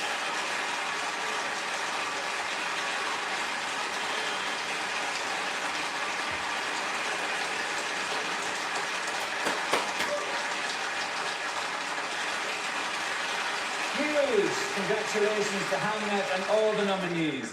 A stellar lineup. It just goes to show that the British Alright, let's see some of these comments I got, guys. In front of the silver screen. So what did you say to Joachim Trier? AWZ, hey, I told him sentimental value and worst person in the world are movies that make me cry, yeah. Worst person in the world, one of my favorite movies of this decade, is just sublime. And sentimental value I obviously love too. He told me it's good to cry and that he sometimes hides those feelings of sadness in his work and for practical reasons. But those dark spaces often carry the most light. Oh, God, that's beautiful. He really is just the most articulate chap, isn't he? Yeah. It seems we've got another performance on now, guys, so if you've got any comments or questions for me, pop them in that chat now, go and we'll send them to me. Yeah, so if you've got any questions, do let me know. But a little recap of where we're at the moment. So we've got One Battle After Another has 2 wins so far, with Best Adapted Screenplay and Best Supporting Actor for Sean Penn. Sinners is on the board twice. It's got Original Screenplay and Best Supporting Actress for Wunmi Mosaku. Sentimental Value's got Non-English Language Film. Hamlet's got Best British Film. Frankenstein's got costume design. And Avatar Fire and Ash has won. Pillion, sadly, is not going to place now because it's not nominated anywhere else, is it? It's not nominated for... Yeah, it lost in screenplay. It's not up for. It's lost the British film, and it didn't get the debut. I thought it was going to get best outstanding debut by a British writer, director, producer, etc. And what else is there? Oh yeah, out of the 5 big ones for best film, Marty Supreme is the only one not to be on the board yet. But there's still a chance it could show up in. We're doing the tribute, the memoriam. Robert Duvall, Gene Hackman, Rob Reiner. God, it's been a sad one, hasn't it? Yeah. Who was it we just saw? Robert Duvall, literally a few days ago. Yeah, God. It's been a lot of them came all at once. I'm wondering if Catherine O'Hara's. She should get a mention, right? Yeah. Yes, she will. She has Beetlejuice and Home Alone. She's probably already been on the screen. I've just missed her because I've been yapping away. Sorry. But still, yeah, I do think Udo Kier's there. Bridget Bardot, Graham Greene, Diana. But yeah, I still feel pretty confident that Marty Supreme will get Best Actor, touch wood, for Mr. Chalamet. And I think it has a shot at casting, but yeah, that's my hunch prediction this award season, or the Baftas anyways. So yeah, I'm hoping Marty Supreme does get on the board, but yeah, hopefully he gets at least one. Yeah, F1 might get a win for either editing or sound. Train Dreams might get on the board for cinematography, but it is a wish pick in a sense, because yeah, it's not really nominated anywhere else. So it's the Baftas would have to be cool, and they've already been very cool so far, giving Sinners 2 wins for screenplay and best supporting actress. So, and also they were cool for giving it to My Father's Shadow as well for outstanding debut. That was cool. So yeah, I feel like we've used up all the cool points that they're going to give us. So I don't know if they're going to be as generous to give us Train Dreams cinematography, but if it does, I'll be elated. But yeah, what are you most happy about right now, guys? What's your favorite outcome or winner of the night so far, or favorite speech? Do let me know in the comment section. And I've got some more comments coming in. A to B said, hey, he told me it's good to cry. Oh no, read that one already. Darius El Petru 6770 says, Hamlet is my number 2 for Best Picture at the Oscars. For me, it's One Battle After Another, then Sinners, then Hamlet. The reason, I get why some people would have Hamlet higher, because it's just won Best British Film, and it won Golden Globe Best Drama. So yeah, it gives it a little bit more like clout, I think, than Sinners in a sense. But I do think that Sinners is going to win SAG Ensemble, and that's a really key category to win in. So yeah, if I'm feeling Sinners is going to win there, then that's putting it in a more firm position to win the Best Picture at the Oscars. And yeah, with the Oscars, remember, it's decided using a preferential ballot, so you do have to think which films are going to play best on a preferential ballot. What film's going to get the most like 1, 2s, and 3 slots? And yeah, it feels like One Battle will be up there. Definitely Sinners. We have Hamlet. It does have the emotional X factor. It's this year's cry movie, and sometimes emotion does trump all that. So yeah, there's definitely an outcome where Hamlet could pull off a shocker win, but yeah, the tea leaves suggest it's going to be Paul Thomas Anderson's year. Like, he's been collecting all the awards under the sun, so it feels very likely that it's going to go to him. We got another comment from Pink Desert Eagle. Sinners is so overrated. It has a terrible, corny second half. Oh, I'm so sorry, Pink Desert Eagle. I have to disagree with you there. Sinners was my favorite film of last year. Those are fighting words, my friend, but yeah, I mean, to each their own. Like, everyone's got a film that they don't always get the hype for, and for me, like, as much as I like The Secret Agent, I'm just not as crazy about it as other people, and people find that weird, but just like, yeah, I liked it, but I'm not in love with it like some people are. Then Jeffrey German 3202 says, Oscar followers love surprises. Penn is one, and so is Woman. Absolutely. I think it's way more exciting to go into Oscars night not knowing who's gonna win. Like, it's way more. Like, I'm glad like the winners haven't been like already picked, if that makes sense. Like, remember that year 2019 where it was like all the 4 acting winners were the same? Everyone was like Renee Zellweger, Joaquin Phoenix, Joaquin Phoenix, I think, and Joaquin Trier. Who's the other one? Brad Pitt, yes. And it just felt like, yeah, they won everywhere. And it was kind of a boring like award season for the acting categories. At least this year, like, it's undecided yet who's going to win the Oscar in supporting actor and supporting actress, which is really fun. Like, I like not knowing who's going to win already. Like, it's good. It keeps it interesting, keeps it like exciting. So Elizabeth Musto 5349 says, I'm so excited that Sinners is doing so well. Me too. I'm wondering if like Sinners' success could translate into another win, like in somewhere else, like casting or something like that. But yeah, who knows? On to the E Rising Star now, guys. I'll shut up in a second. Garebear90 says, Sinners is that good. Yep, it is that good, my friend. Agreed. Amita Niazi says, Sean Penn winning. Absolute. Yep, someone's happy about that. And Ace MYZ 799, Sinners is not overrated, truthfully. No, it's not overrated. Like I said, it is a miracle of a movie in terms of that it's juggling so many different genres all at once and is so cohesive and works. Like, it works as a thriller, it works as a drama, there's romance in it, there's a quasi-musical, it's a part blaxploitation film, it's a gothic western vampire movie. Like, it should not work, okay? It's in the hands of any other director, it probably would have failed, but under the guidance of Ryan Coogler, it was just, a massive piece of filmmaking. So if you think it's overrated, that's your prerogative, but yeah, I freaking love Sinners. I will defend it to my dying breath. It was wild. We're on to E Rising Star Award. I've kind of missed all the nominees here. We've just got Archie from Saltburn. But I've gone with Robert Aramayo. The only reason is because I think he has the most high profile of the 5. He's English, and also he's nominated for Best Actor. I know Chase Infinity isn't like the best film frontrunner, but yeah, she's not British, so I feel like Robert Aramayo will have more favour with the British public, because we're the ones that decide this one. This is the only category where the Brits, like the public, have a say in who wins, because we vote via phone and online for these winners. So yeah, my vote went to Robert Aramayo, but who knows, maybe they'll get a surprise there. We've had a few surprises tonight, actually, guys. I've been shocked. Like, Best British Debut was a surprise. Children and Family Film was a surprise. It went to, didn't go to Zootopia 2, it went to the one film that I didn't know about. And then we've got, yeah, Tiana Taylor didn't win. Stellan Skarsgård didn't win. Those are surprises. So yeah, I'm doing okay with my predictions. Not great. Like, I've got more right now than one's wrong. But yeah, okay. Rising Star goes to Robert Aramayo. Woo! Now I've been saying it wrong. Is it Robert Aramayo? Not Mayo. Like mayonnaise. Sorry, I think I'm pronouncing it wrong again. It's like Paul Mescal. I used to say Mescal.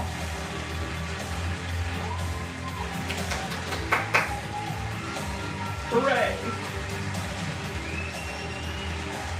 Robert Aramayo. Tick, tickety, tick, tick. Oh my word, it's really scary. Last time I was at Bafta, I dropped the award, so hopefully this goes better. Wow, I can't believe this. Nice northern lad too. Blows my mind. In true I Swear fashion, I haven't written a speech, so same as Lauren. I want to acknowledge 2 families that are here today. My real family, my actual family. Are we happy with Robert Aramayo winning? Amazing. Did let me know in that chat. No. Do we like I Swear? My sister. And my amazing partner. He really looks like his dad, doesn't he? And my spitting second image of family, his dad, who I wouldn't be just so great with today, which is my I Swear family.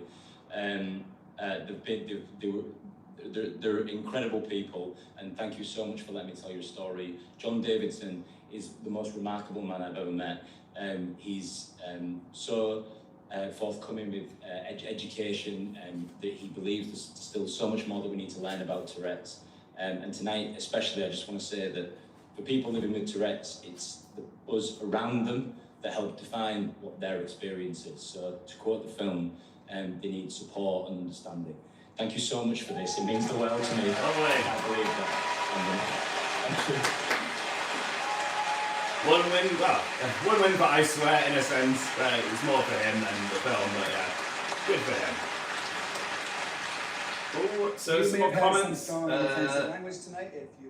from Jeffrey German 3202. Last 5 years in a row, the last industry award before Oscar winner voting begins to align with the performance that won the Oscar this year. It's Bafta.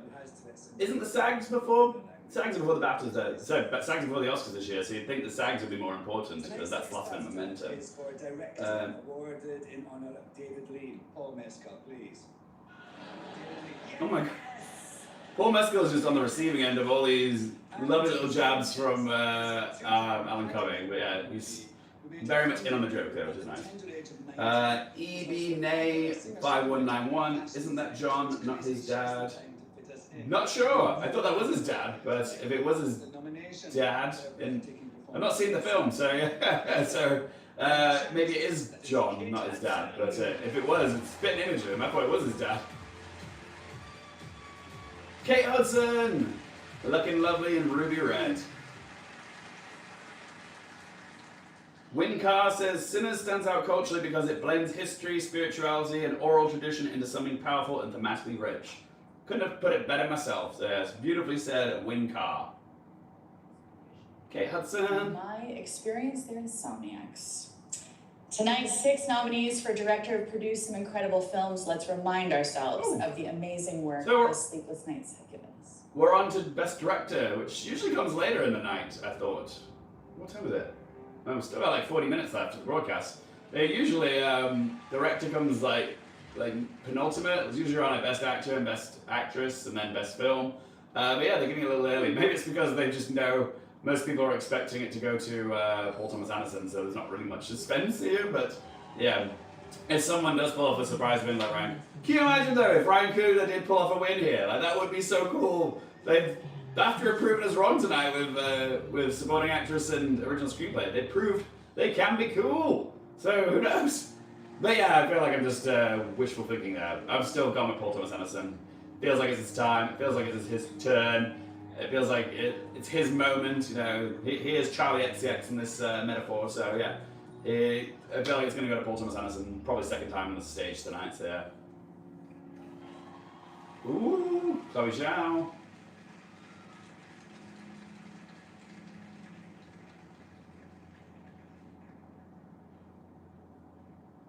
Beautiful. PTA.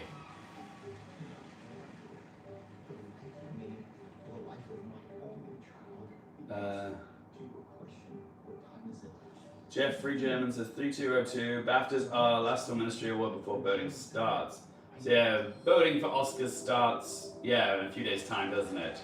But I still feel like the SAGs will be very important because of that last minute momentum. Because a lot of people do leave their voting till the last minute as well, so you've got to keep that in mind. Like people are sometimes waiting to see the outcomes of other awards bodies before they make their predictions. And sometimes they've got films they need to see. So yeah, before they can actually vote. So yeah, last minute voting really does matter. Okay, Best Director. The BAFTA goes to Ooh. Paul Thomas Anderson. that little squeal. Very much deserved. Second win of the night. For Paul Thomas Anderson, I mean. Third win for one battle after another.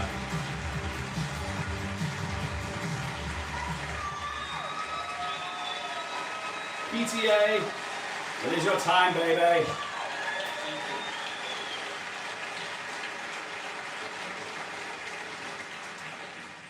Thank you very much. I feel like the prettiest girl in the room right now.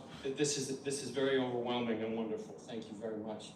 I'm so happy about your appreciation for this film.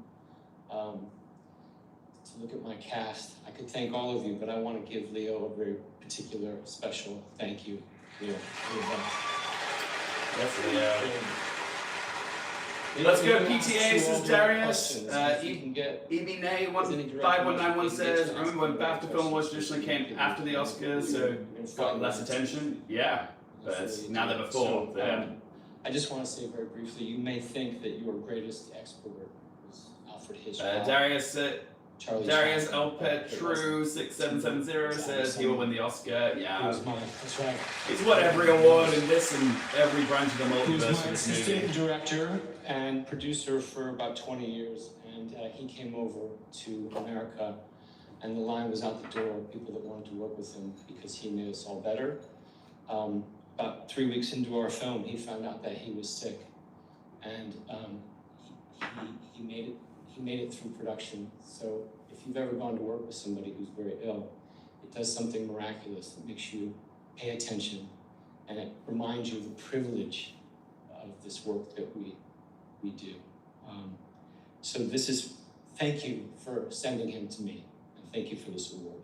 Thank you. Good night. Yeah. That Oscar for Best Directing is signed, sealed, delivered at this point for... Okay, awards presented earlier. Awards presented earlier, where? So the ones that didn't get... Production design, Frankenstein? And the BAFTA goes to Frankenstein. There you go, Team Frankenstein. Thank you to the Baftas, what an honor. Huge, huge love and gratitude. It's a shame they only get like a snippet of time. It's a unique These people. Big kudos to our entire amazing cast and crew, many of who are here. 2 wins for Frankenstein now. Probably a third for hair and makeup. And hard work made We'll see. Frankenstein a very special experience. Makeup and hair we go. And the BAFTA goes to Frankenstein. Frankenstein, 3 for Frankenstein. They got the trifecta of the crafts. Guillermo del Toro and I became friends over mutual love of this Frankenstein creature and Mary Shelley's novel. Thanks to Oscar Isaac, the beautiful Mia Goth, and the incredibly patient Jacob Elordi, who sat for 10 hours a day to create this creature. 10 hours? I'm guessing that's 5 on, 5 to get in, 5 to get out. Documentary. I've gone with Mr. Nobody against Putin. Mr. Nobody against Putin. My name is Pavel Talankin, but... I went with the perfect neighbor, I got that one wrong. Sorry, I don't speak English, but I will tell you told thank you. Thank you, everybody. All right. Short film, pretty short film. And the Bafta goes to... This is endometriosis. Ah! I went with the Jeep Safar. Didn't get that one. If your families, partners, friends, employers, and most messed up of all, your doctors, tell you that you're lying, that you're being dramatic, looking for attention, or just have a low pain tolerance, I've got a new response for you. Watch the BAFTA-winning film. This is endometriosis. Short animation. Two black boys in paradise. Yeah, got that one. Woo. As a black gay man, I rarely get to see myself on screen in something that isn't a tragedy. So thank you to our director Baftas and our producer Ben Jackson for leading a team of over 100 people for 5 years to bring my poem to life as a beautiful 9-minute stop-motion animation. Contribution to cinema. It's our privilege to present the 2026 BAFTA for Outstanding British Contribution to Cinema, awarded in honour of Michael Bantam to the inspirational Claire Gaines. They're not going to give her a Thank you, speech? Bafta. This is unexpected honour. And it means Unexpected? a great deal to me. She was told she was winning this like Cinema 9 months is ago. about shared experiences, seeing the world through another person's eyes. She's the only one that actually has like, you know, understanding each other a script for her to read off of. So whilst money must always change hands, the exchange of cultural currency and the experience must surely remain our North Star. What will sustain us is why we're here in the first place. The love of watching film and the power of watching films together. Nothing will ever be as meaningful. Thank you again, Bafta, and vive le cinema! We love a one ball after another reference, don't we? Do that revolution! The second of tonight's special awards, the Bafta Fellowship. It's recognised as an exceptional contribution Back to to fellowship. film So this gives me a chance to answer some of your questions, guys.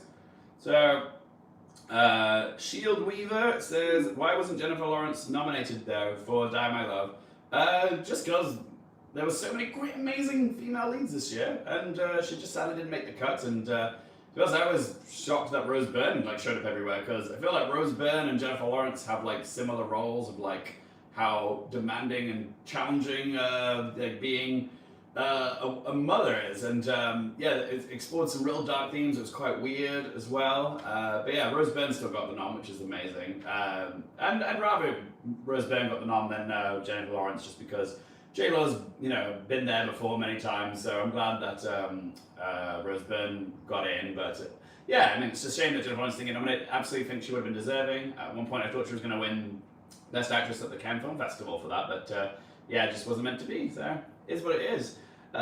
Miss Triangle says, Shield Weaver, Lynn Ramsey Cinema is not very popular with the awards winners. Yeah, that's a very good point. Thank you for chiming in there, Miss Triangle. Yes, typically Lynn Ramsey, there's certain filmmakers which just aren't really to the Academy's cup of tea, even though they're really well liked and respected, like Lynn Ramsey, or another one I was saying the other day was Sam Raimi. Like you never expect to see Sam Raimi show up at the Academy Awards, do you? But yeah, he makes amazing movies, but they're just not really to the Academy's taste. And the same with Lynn Ramsey. They're very different in style and tone and all that. Afro Angola says, I just found out Ryan Coogler is the first black person to win Best Original Screenplay. I'm still shocked by that. Well, I'm shocked too, as well. That's a little bit of, thank you for that, because I love a fun award season, fun fact. So yes, if that, I need to fact check that, but if Ryan Coogler is our first ever black man to win in Best Original Screenplay at Bafta, then yes, history was made here tonight, folks. Love to see it happen, don't you?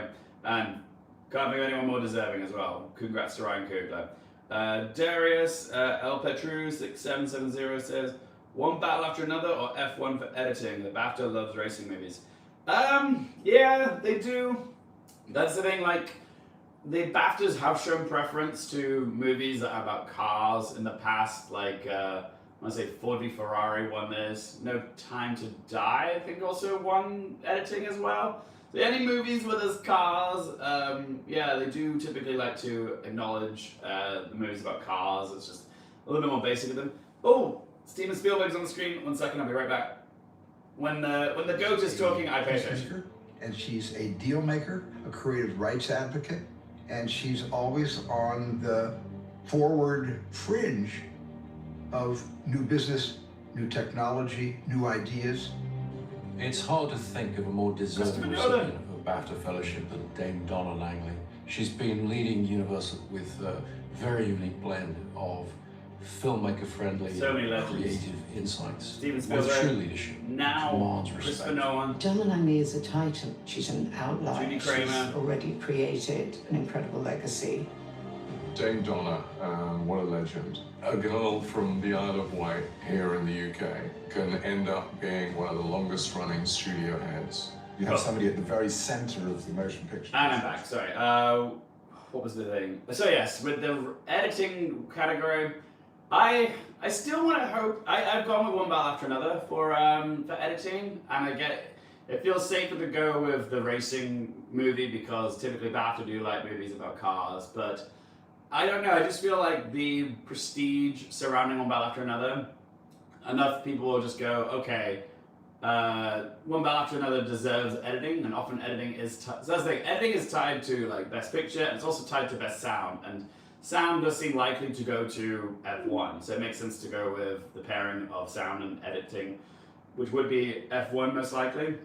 Yeah, also best picture and editing go hand in hand. Like last year at the Oscars, we had Anora win best film or best picture, sorry, and best editing. Okay, like typically, same Everything Ever All at Once as well, like, and Oppenheimer. Like they also come as a pair as well. And yeah, given that one battle after another is, you know, the front runner for best film and best picture at the Oscars, I'm like, that's just giving me a little bit more edge that they might go for the more sophisticated pick. It feels like the more sophisticated choice of Bafta to go for one battle after another, even though it's not as flashy as editing as you get in F1. But yeah, I can see them giving it to F1. I went with one battle after another because it was just a hunch, but who knows, maybe it'll go to something else now as well. Maybe it will go to Sinners or something. But yeah, I went with one battle after another for editing, so we'll find out in a few minutes anyways. Afro Angola says, history fact number 2, if Ryan Coogler wins the Oscar for Best Original Screenplay, he'll be honored the second black person to win in that category after Jordan Peele for Get Out. Thank you so much. Like, Afro Angola, you're giving me so many great fun facts I don't have to go researching myself. So yeah, keep them coming if you've got more. So, and I'm predicting Ryan Coogler to win the Best Original Screenplay Oscar as well, because if he's not winning the Best Director category, I think it's time they gave him something, and Screenplay makes a lot of sense, and it is the most original of the 5 in my opinion, just saying, so yeah. Brandon K. Jackson says, bonjour, hello, are you joining us from France, my friend? But yes, bonjour to you as well. Right now, we've got the fellowship that's being given out right now. I wonder how much like pivoting away from awkward conversation Prince William's had to do tonight with all the stuff that's come out about like Prince Andrew being arrested earlier in the week. I'm sure he's had to navigate some awkward conversations tonight because we're all thinking it, aren't we? Yeah. So yeah, what has your uncle been up to these last few years, huh? Okay. Yeah, but keep them comments coming, guys. There's questions you may have.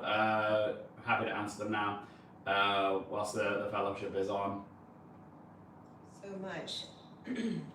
Your Royal Highness, thank you so much James for that Donna incredibly Langley. gracious introduction. And thank you for your continued support of British film and the creative industries. And thank you to Bafta. This honor means so much to me to receive it here in my home country, so thank you so much. In many ways, I saw myself as the girl least likely to succeed, not from self-doubt, but from a keen awareness that I was different. But my parents taught me early on to see difference as a strength and not a weakness. And that is the wonderful thing about this industry. It's the perfect place for anyone who feels a little bit different. Tonight, I'm very grateful to every person who opened a door, a gate, or invited me in during those early days. As my career has progressed, I've come to believe that the most meaningful Question from Aspect5309. Are you excited for The Bride? ALR looks better than Frankenstein in my opinion. I am excited for The Bride. I think the trailer looks immense. And it's a film that's going to be full of Oscar winners like Christian Bale and Penelope Cruz and soon to be Jessie Buckley as well. So yeah, I'm definitely excited for The Bride. It looks like a very interesting take that Maggie Gyllenhaal's gone with, and it looks very fun and interesting to say the least. So yeah, I'm excited for The Bride. You just remind me to sort myself out for a screener for that because it's coming out like in a week or two's time in the UK. But yeah, seeing Scream 7 next week. So I'm excited for that. I'll be reviewing that on the channel, and I'll be reviewing The Moment, Charlie XCX's film. I saw that on Friday night, so I'm reviewing that tomorrow on the channel. So yeah, if you guys like movie, TV, and Oscars related content, don't forget to hit that subscribe button. Hey, gotta plug it at least once during this live stream. So yeah, if you're enjoying the vid, hit the little thumbs up button for us. And yeah, get involved in that chat section. And if you're new here, I talk a lot about the Oscars and the Baftas and movies and TV and popcorn culture. So if that's your bag, consider hitting subscribe. Yeah, onwards and upwards to the next goal of like 12,000 subscribers would mean a lot to us. So thank you very much. Got another question from Ebine5191. Have you seen Jack Nicholson's filmed acceptance speech from the set of One Flew Over the Cuckoo's Nest in 1970s? No, I haven't actually. So thank you for that little bit of homework. I've not seen it. Oh, more awards presented earlier. Sorry. We've got more awards that didn't get televised. Casting. Ooh, this is a big one. And the Bafta goes to... Woo! I swear... Oh! Oh! I'm never gonna get this category right. Oh. That's like 6-7 years now in a row. 6-7. Yeah, well, not got this category right. It went to I Swear, which, if anyone knows this category, there's no rhyme or reason which way it ends up going. Editing, is it one battle after another? Yes! Oh my god! I got that one right, that was a hunch. It didn't go to F1. Oh, I was hoping Mighty Supreme though would get casting, it didn't get that. Oh my god. Thank you for telling this. Casting went to I Swear. So I Swear's got 2 now if you count Robert Aramayo getting Rising Star. Sorry, bear with me 1 second. Animated film, Zootropia. Bafta goes to Zootropolis 2. See? We say Zootropolis here, not Zootopia, so yeah. Okay, what am I doing? Zootropolis 2, lovely. One battle after another, got editing, yep. And what's gonna get Mighty Supreme, I Swear? We're so lucky that And we still don't know what's won cinematography yet. Oh, here we go! Here we go. And the Bafta goes to... Ooh! One battle after another, or? Michael Bauman. Okay, deserved. I was hoping for Train Dreams. That hunch didn't pay off like the other 2 did. But congratulations to Michael Bauman. That's going to put him in firm position now to win the Oscar. Cinematography. One battle after another. Sound! Ooh. F1. Hey! So F1 did get something, it got sound, there you go. Thank you to our partners, our parents, our children. F1. So yeah, the sound and editing got split this year. Editing went to one battle after another. Sound went to F1. So. Oh, the comments are coming in now. Thank you guys. Keeping up. Original score. Sinners. And the Bafta awarded in honor of Anthony Esquith goes to... Woo! Sinners. Woo!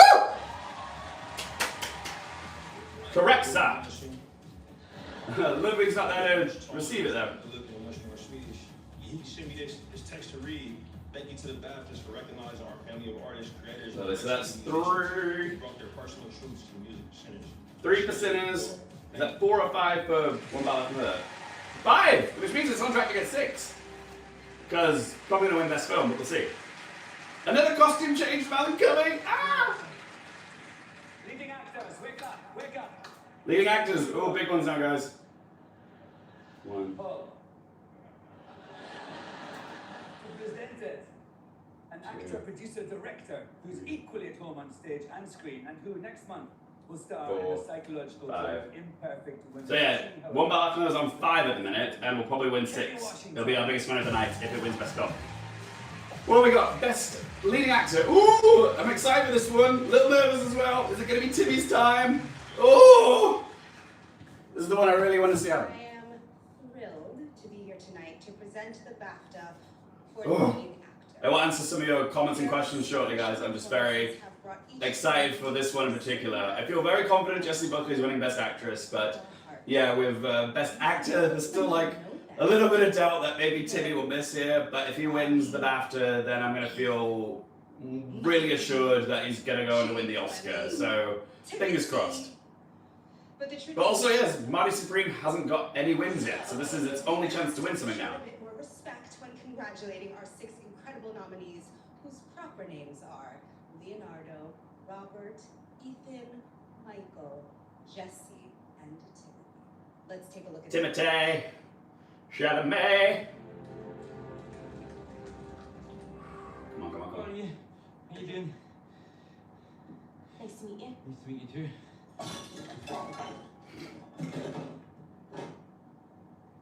There's no money. There is no legal system. There's no Congress. There's no America. There's no global democratic order. Okay? EB 519 says the bride was sees Christian Bale trying to do a Heath Ledger and win an award as a freak or monster.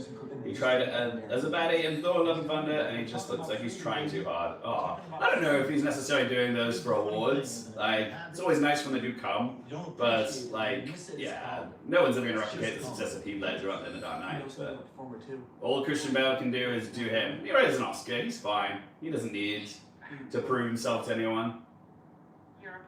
Yeah, I'm a performer. You got the Daily Mail in front of you? Woo! No ghosts. I mean, wouldn't it be a gag if Michael B. Jordan won here? Because, yeah, one me pulled off the surprise win, but yeah, I don't see it happening for Michael B. Jordan, but that would be such a gag. Alright, come on. Please, please, please, please, please.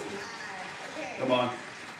And the BAFTA goes to Robert Aramayo. Oh my god! What? What? Are you having a giraffe? What? No freaking way! Oh!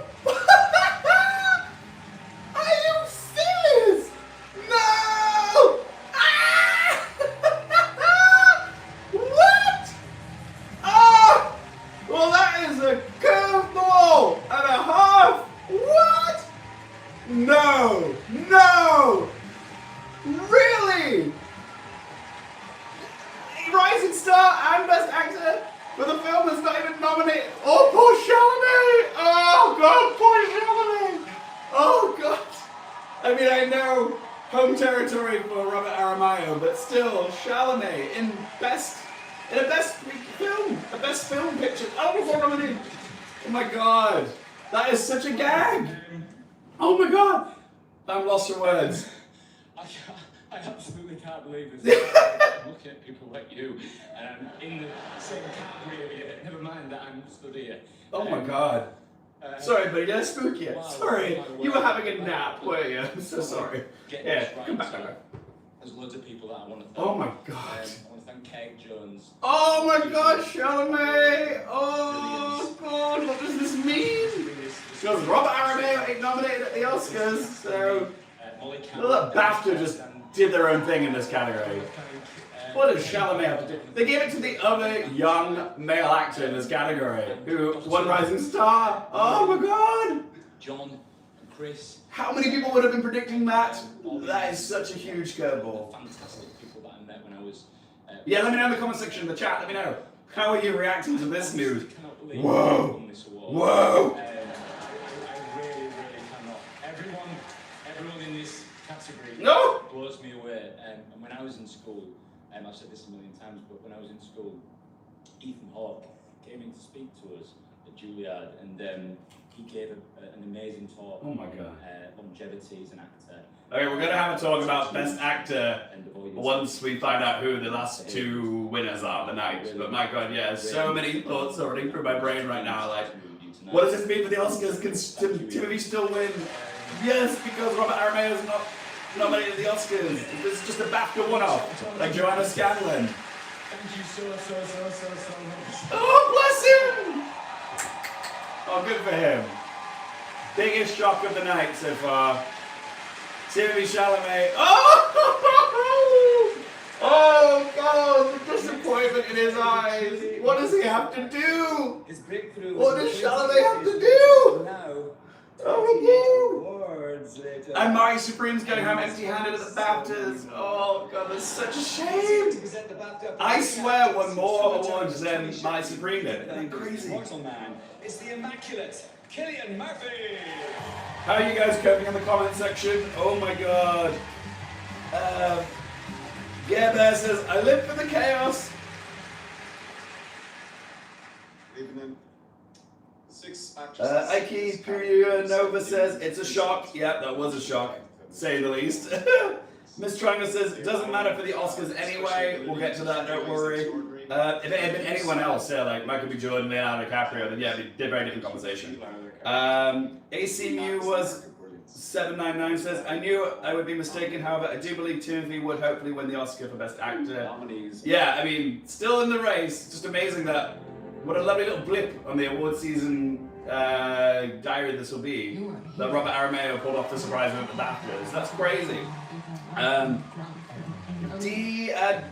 That Dame says Timothy is not winning the Oscars. Oh God, don't say that. I really want him to win.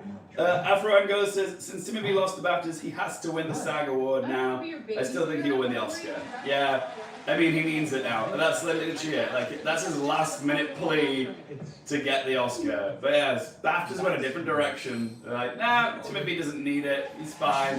He's thriving. Robert Aramayo, really big boost for his career now. That's going to put him on the map now in terms of, like, you know, roles and offers and stuff like that. So yeah. Ace Emmy Wuzzy 799. I knew I would be mistaken. Oh, sorry, I'm repeating myself. Sorry, but yeah. Gagatronda. Gagatronda. Timmy Chalamet. Oh, you're in our hearts and our thoughts and our prayers. Okay, now this would be. Now, if the Baftas want to give us even more chaos, yeah, they would give us a Rose Byrne win here. But would they do it? I don't think they would. I would love to see it. But yeah, I don't think it's gonna happen. But yeah, I have gotten I've got all of the acting predictions wrong so far. This is really making me mad that I don't know my shit. So yeah. But yes, Timothée Chalamet did not get lead actor, Tiana Taylor did not get supporting actress, and Stellan Skarsgård did not get supporting actor. So I need to get one. I need to get Jessie Buckley. Please let this be Jessie Buckley. Otherwise, yeah, I may have to retire, guys. I may have to retire.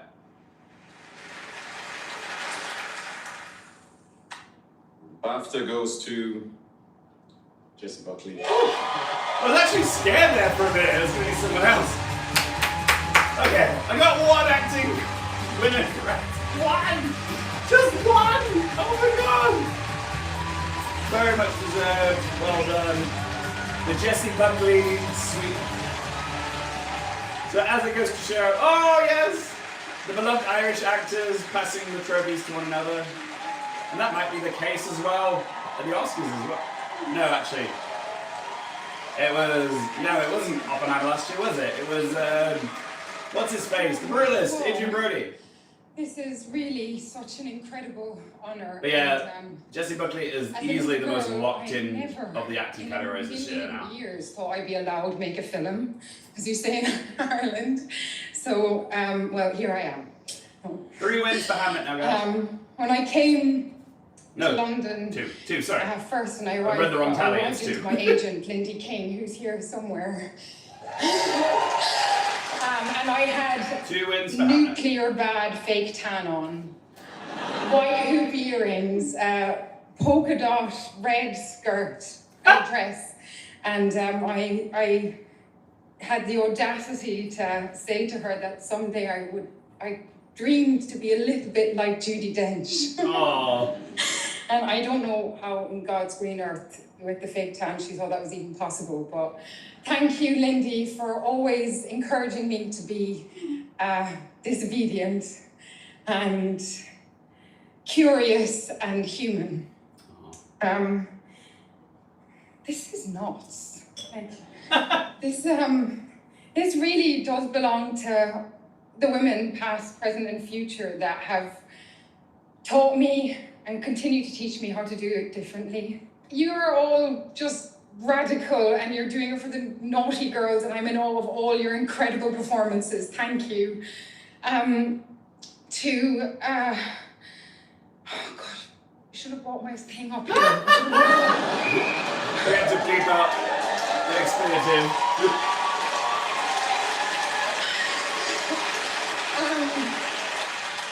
You're watching the BBC. I love what I do. I love cinema.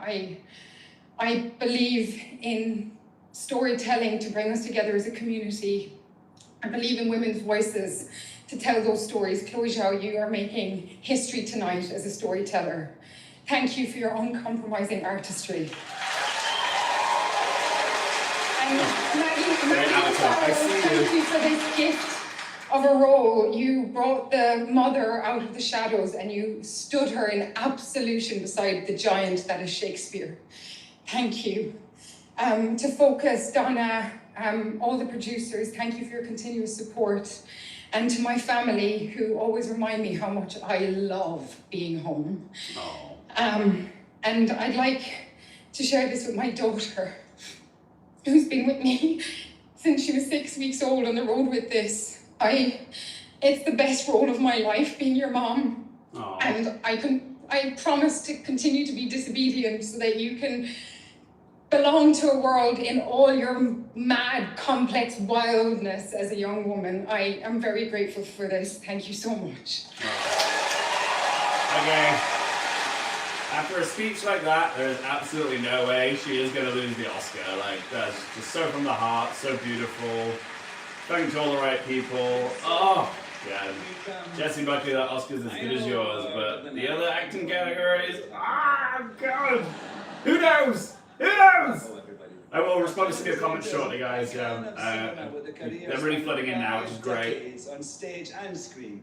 Fatal Attraction, Dangerous Liaisons, Damages, I could go on, and I will. The Big Chill, The World According to Garp, 101 Dalmatians, and just last year, Wake Up Dead Man, the third. We're doing a Glenn Close tribute moment, I wish. I think she's just presenting best film. That's a good egg, the one and only Glenn Close.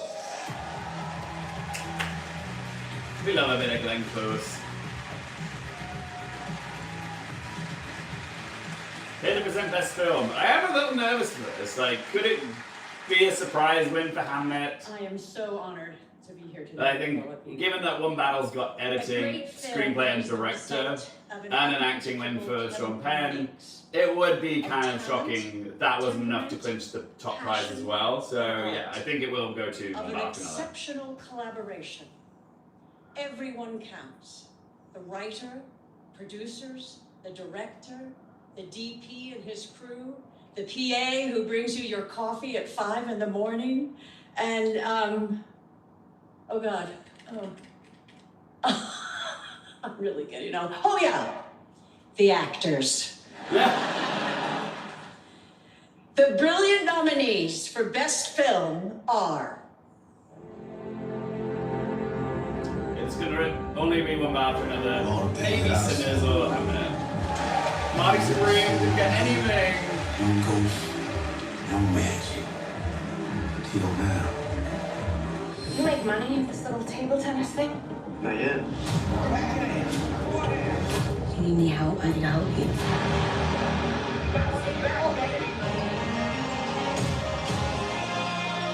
Our children's hearts beat. They sing, play, and never forget the moment. He lives not To die, to sleep, perchance to dream. Why didn't you want to do the work? My father is a really good editor. But he's a very difficult person. We can't really talk. You know what freedom is? What? No fear. How are you gonna find my daughter?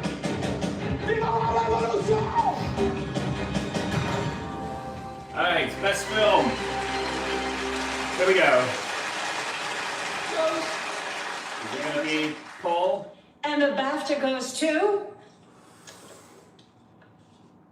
one BAFTA after another. Much deserved. Well done. Which means one after another is the biggest winner of the night. 6 BAFTA wins. Well done.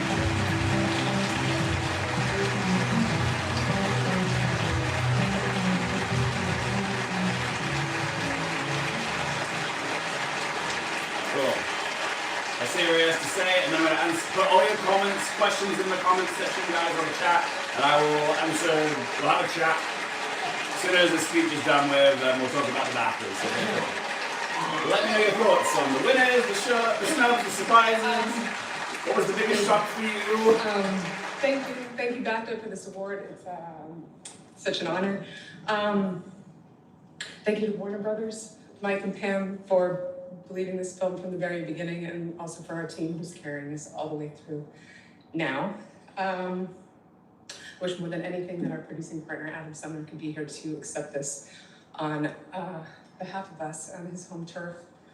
Although, if anybody's worked with Adam on walkie on set, speech would be almost completely incoherent. No, I think most importantly, he would thank his beautiful wife, Carmen, and his children, Olivia and Bosco. And I think I can say for both of us, we would thank Paul Anderson. It's an incredible journey in this film. Thank you. Thank you. You've given us so much to celebrate tonight. Thank you for rewarding our film in the way that you have. This is a tremendous honor. Well aware of the other films that share this gift of an award, and anybody that says movies aren't any good anymore just can pick right off, because this is a great year.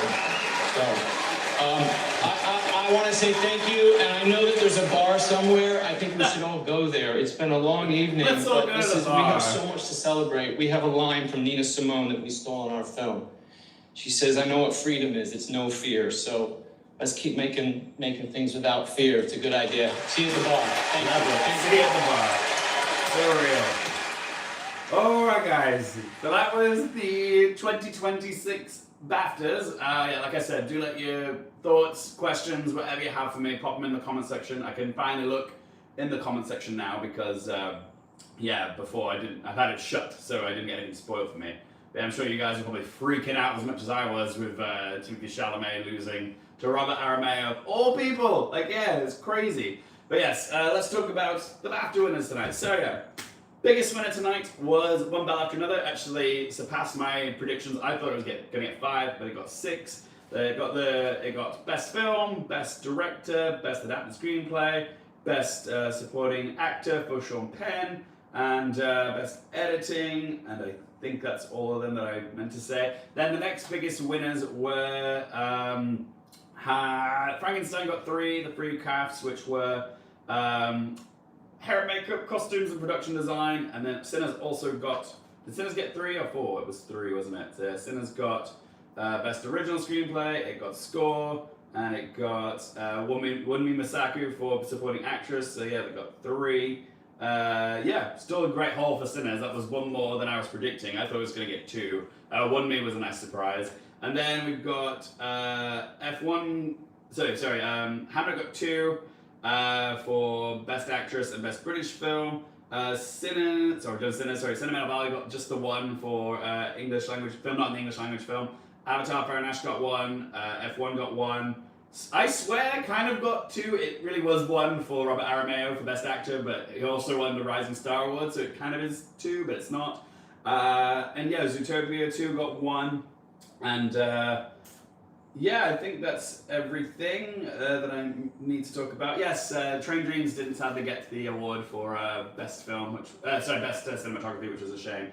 But no, there was some big surprises tonight. In terms of how well I did, I got 16 out of 25, which isn't my best showings, but to be fair, there were some big surprises tonight in terms of like, the acting categories did not go the way, I don't think a lot of people would have correctly guessed all 4 of the acting categories tonight.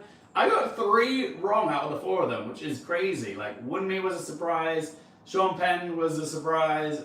Robert Aramayo was certainly a surprise in Best Actor. So yeah, that is just crazy. Jessie Buckley, yeah, she was like she's the only one we can safely say is sweeping this year. She has collected everything everywhere, and she is going to go on to win that Oscar. Like, it feels like it's sealed at this point, like her name in that envelope. So it feels like she. It's weird. Usually, Best Actress is the toughest race to call out of the 4 acting categories. This year, it's the easiest. Now it's the others that we're a little confused on.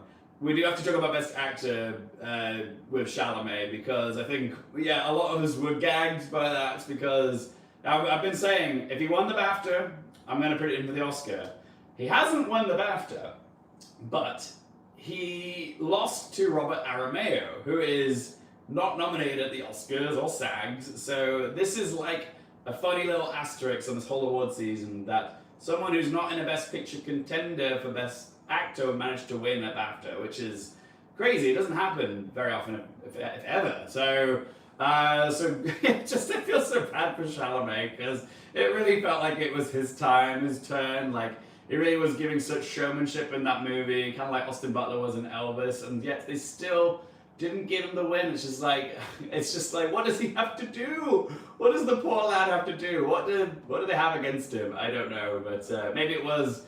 I always thought could it be the age, but couldn't have been the age, because Robert Aramayo is younger than Timothée Chalamet, and also maybe it was just the aggressive marketing strategy of Marty Supreme that bothered some people. Maybe just some people think he doesn't need it. Maybe because Chalamet is like, in a league of his own of like male performers in his own age demographic. They don't feel the need as much to award him just yet. But yeah, it's a shame. But yes, I guess the big question you guys want me to answer is, can Timothée Chalamet still win the Oscar? And I do think he can win. Someone had mentioned in the comments that he does need the SAG award. Now, that is going to be key for him winning it. If he had won the BAFTA, I would have said, yeah, it's his. But he hasn't. But thankfully, he hasn't lost the BAFTA to another competitor at the Oscars. So that's kind of left things open for him. Because if it had gone to, like, say, Leo or Michael B. Jordan or even Ethan Hawke, and Ethan Hawke had won, then yeah, there'd be a much different story. We'd be all be like, yeah, like it's going to be an entire race. But it is going to come down to the SAG award. And some of you might be thinking, oh, he won the SAG award for Best Actor just last year. Are they going to feel the need to give him 2 in a row? Who knows? That could be something that's like a strike against him. Maybe they won't feel the need to give it to him. Maybe they'll want to acknowledge someone like Ethan Hawke. So yeah, the Best Actor race I still think is open. Or more open than I thought it was going into BAFTAs night. But yes, Timothy will need to win the SAG award, because he's going to need that last minute push from a good acceptance speech at SAG in order to win the Oscars. So if he hasn't won the BAFTA, then yeah, he's not as surefire of a lock. There's some doubt there, okay? Like, if he had won the BAFTA, then yes, I'd be saying it's as good as his. But yeah, he's going to need that SAG win in order to win the Oscar, I'm afraid. So I still think he can win, but there is still part of me that thinks, like, are they going to feel the need to give Chalamet 2 back-to-back wins at the SAGs?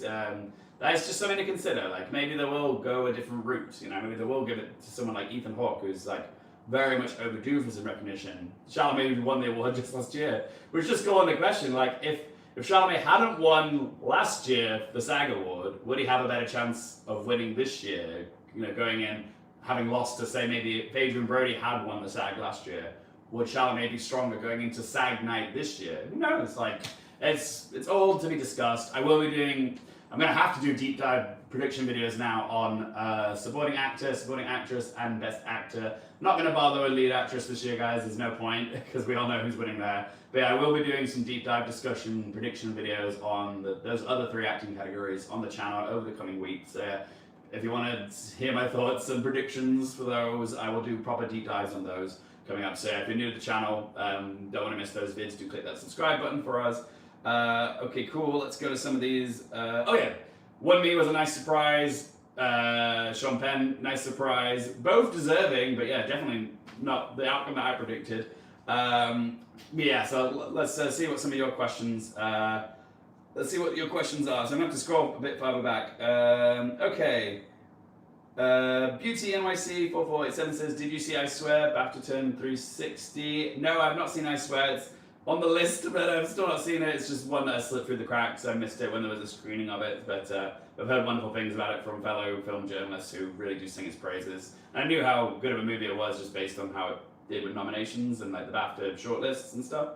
Afrango says, since Timothy lost the BAFTA, he has to win the SAG award now. I still think he'll win the Oscar. Again, I agree. He needs the SAG in order to win. Then Aspect 5309 says, there's a high chance Timmy doesn't win for the average age for Oscar winners is male leads is 45 to 52, but obviously my guy's only 30. Yeah, like, I think a lot of people feel like Timmy does deserve a win, like, just given how many amazing films he's put out in the last few years. And some people kind of feel like it is his time. He is really going hard for it. And I've actually found his marketing and Oscar campaign quite refreshing, as opposed to usual Oscar campaigns that we see. Actually said he wants, he's actually doing something different to make people take notice of him. And maybe that's the problem. Maybe it's put some people off showing how badly he wants it. I don't know. Maybe that's turned some viewers off. It seems to turn enough BAFTA voters off to give it to Robert Aramayo. So yeah, but yeah, Timmy, you're right. With male actors at the Oscars, the youngest ever win was Adrian Brody for The Pianist at age 29, which would have been Chalamet's age last year had he won for a complete unknown. Now he's 30. But yeah, I don't. Yeah, he would be he'd be the second youngest winner, I think, if he does win the Oscar. So yeah, but you're right. Typically, younger male performances don't end up winning. But yeah, there's other strikes against the other nominees, like Wagner Moura did win the Golden Globe, so somebody might vouch for him. Leo's in like the Best Picture frontrunner. Michael B. Jordan is not in the Best Picture frontrunner, but Sinners is the most nominated film of the year. So you gotta take this into consideration. Also Ethan Hawke as well, overdue for recognition. Previous 4-time nominee for both screenplays and acting, never had a win. But yeah, Blue Moon's not up for Best Film. Usually Best Actor win comes with at least a nomination for Best Film. The last time it didn't happen was Brendan Fraser for The Whale. But yeah, he was more the right age. I think he was in his 50s when Brendan Fraser won. Yeah, Austin Butler was his closest competitor, and he was 30-something. So yeah, typically they will go with the more seasoned person for lead actor rather than younger. So it is making me doubt now whether Timothée Chalamet can win. I don't know. It's definitely putting some doubt in my mind. There we go. There's a high chance Timothy doesn't. Oh, just read that. Timothy needs a reality check. Says Elizabeth Musto 5349. I mean, yeah, he does seem to be living in his own world, but I'm kind of here. I'm on board the Chalamet Express. I love him. I want to see him win. He was my favorite performance of the year, so I'd like to see Marty Mauser win his trophy of the Oscar. Ace Emmy Wazzy 799 says, please have hope. Timothée Chalamet's victory at the Oscars will be imminent. Hopefully, although I think I've explained my reasons why I'm a little nervous for him now, because I feel like he needed that BAFTA win, but yeah, he can still win. He's definitely in the running. It's just, it doesn't feel like he's miles out in front is the thing anymore. He feels like he's in the lead, but not by much, so it feels like it can turn. Carl J. Creighton says, the suspense, thanks for streaming. You're very welcome, Carl. Thank you for joining in. Ace Mwazi 7199 said your prediction was correct because you knew Jesse would win. Yes, Jesse Buckley would win. Carl C. Croydon says Sinners would have been more fun. Absolutely. But again, the BAFTAs were way cooler than I anticipated them to be this year. Like, they gave us 3 wins for Sinners, which was more than I was predicting. So, One Me was a really cool win. I've got a screen grab from Variety. It was a tweet saying Marty Supreme has tied the BAFTA record for most losses in a single night after going 0 for 11. God, that's so sad. The A24 contender joins Women in Love, 1969, and Finding Neverland, 2004, as the only films to go winless with 7 nominations. I love a good Oscars or BAFTAs or SAGs fun fact, so if you've got more of them, let me know. They're great. In one of the night's biggest shocks, Timothée Chalamet lost to Robert Aramayo from Kirk Jones's Tourette's drama, I Swear. Yeah, that was definitely a gag and a half. Gagatranda. Cool. Someone says he's such an alcoholic. Yeah, if you've got questions, comments, now's the time to put them, guys. I will answer them now. Again, I knew I'd be mistaken. I know a person to me that Tik Tok, not surprised. The BAFTA award ceremony was both unpredictable and predictable, says Ace Mwazi 799. Yeah, like I said, I only got 16 out of 25 right, so that's not the best showing for me. But some of the wins were so delightful that I don't really mind. But yeah. Let me know how well you guys did in your predictions as well for this one, because I'm wondering how I didn't do that great. I only did fine. I think I got 2/3 right, but yeah, there was a lot of curveballs tonight and a lot of a lot of that was expected as well. After Angola said, if Tom Hanks won the Oscars 2 times in a row back-to-back in the 90s, is it really impossible to do the same thing to Chalamet at the SAG Awards?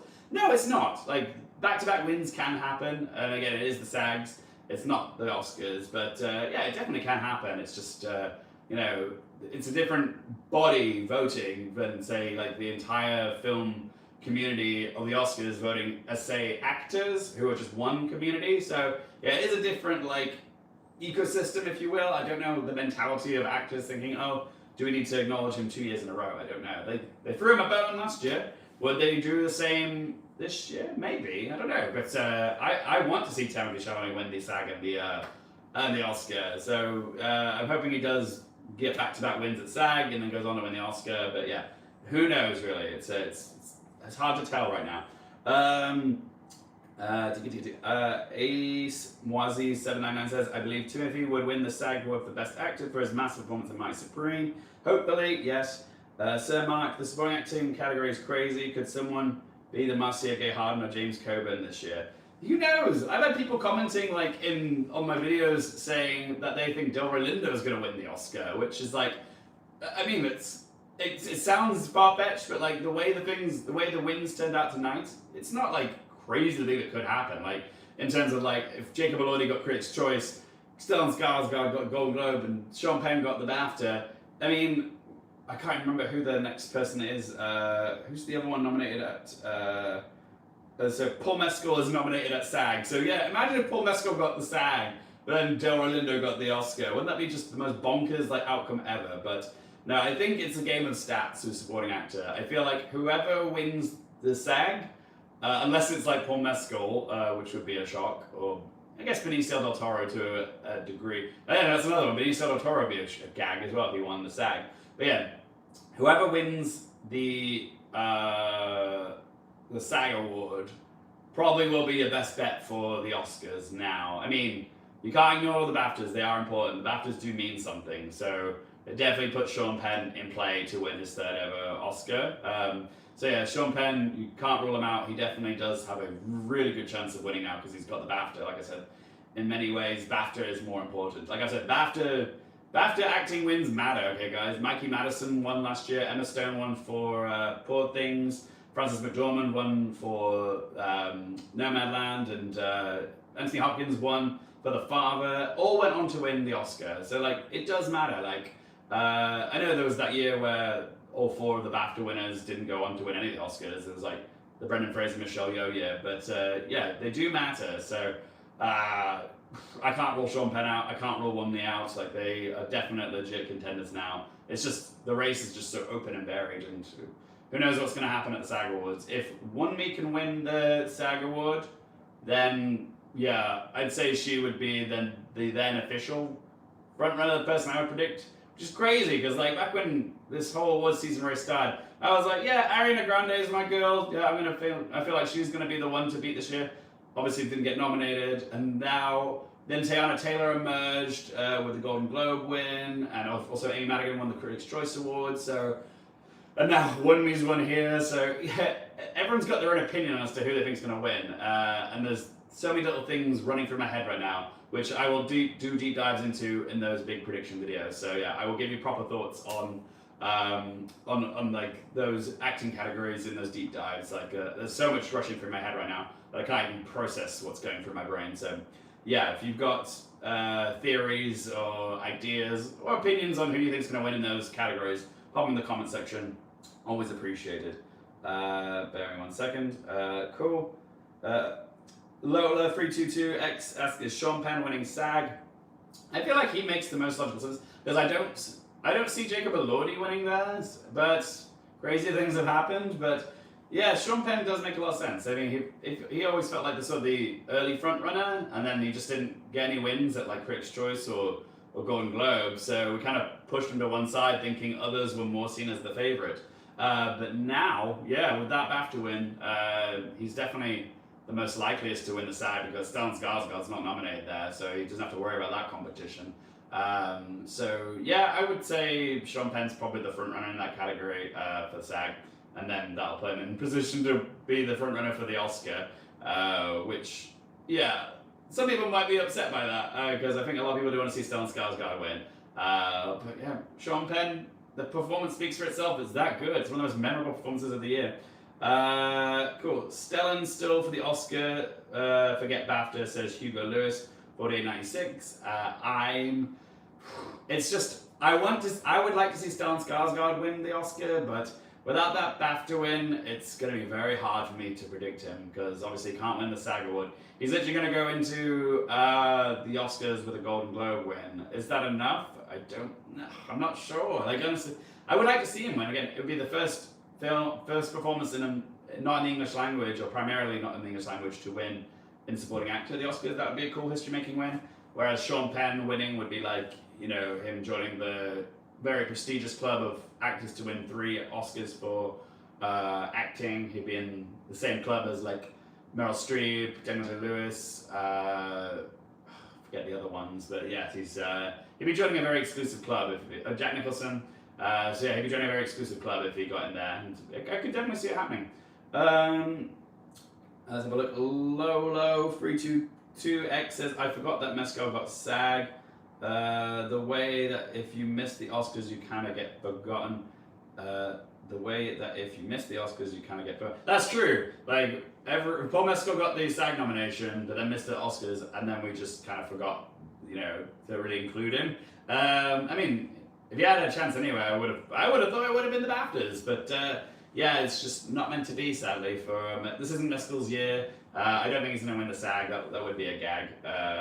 But yeah, I think that's pretty much everything. It's just I'm scrolling back, reading any more. If you've got any more questions or comments, do let me know in that comment section below. I see one of you, Miss Triangle, spotted the other cat. That's Bonbon. Yeah. Explaining a sweep.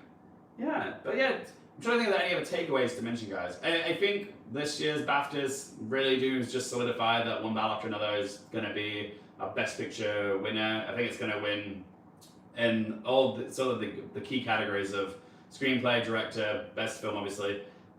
Acting, yes. Could Teyana Taylor and Sean Penn potentially both win the 2 acting categories? There's definitely an outcome where that could happen. And I do think it's going to probably win editing as well. Oh, it got cinematography as well, didn't it? I forgot to mention, it got cinematography. That was the 6th one that I forgot to mention.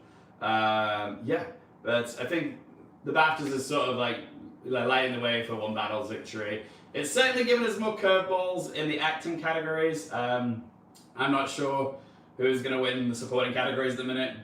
I'm on wobbly ground with Best Actor at the minute right now. I'm definitely going to have to pause and take some time to step back and reevaluate the Best Actor race, because that's certainly not shaped up the way I thought it was. So yeah, that's going to make it more interesting to call. But yeah, Sinners will probably have a good showing on Oscars night, and I think One Battle will probably be the biggest winner on Oscars night as well. But yeah, if you do have any last minute questions or comments, pop them in the comments section for now. And yeah, let me know how you did with your predictions for the BAFTAs. What are you most happy about or shocked about, or what are you upset about? Because I love hearing from you guys. What do you have to say about the BAFTA winners? Do let me know. Yeah, but I think we're almost there now, guys. Thank you again all for joining in tonight. Those of you that have been joining the live stream, chatting, asking questions, it's been really nice to engage with you. I really do love hearing from you guys. If you guys are new here, and want more award season content, be sure to click that subscribe button for us. It's not that we'll get notified when those prediction videos are going live. And yeah, I will be doing more prediction videos on the Oscars now, on the run to Oscars night, March 15th, I believe. I will be doing an Oscars reaction vid as well, and final predictions as well. So yeah, thank you so much for tuning in tonight, guys. It's been lovely having you. Thank you to my partner Glenn for being in the next room, screening all your comments and sending all the ones that weren't spoilery to me. So much appreciated to him. Show him some love. He's a wonderful partner. But yes, thank you all for tuning in. It's been an absolute pleasure. And yeah, onwards and upwards now to the SAGs and the Oscars. Do let me know all your thoughts on this year's award season in the comment section. And yeah, I will see you soon. Take care. Bye. Night. Woo! That was fun.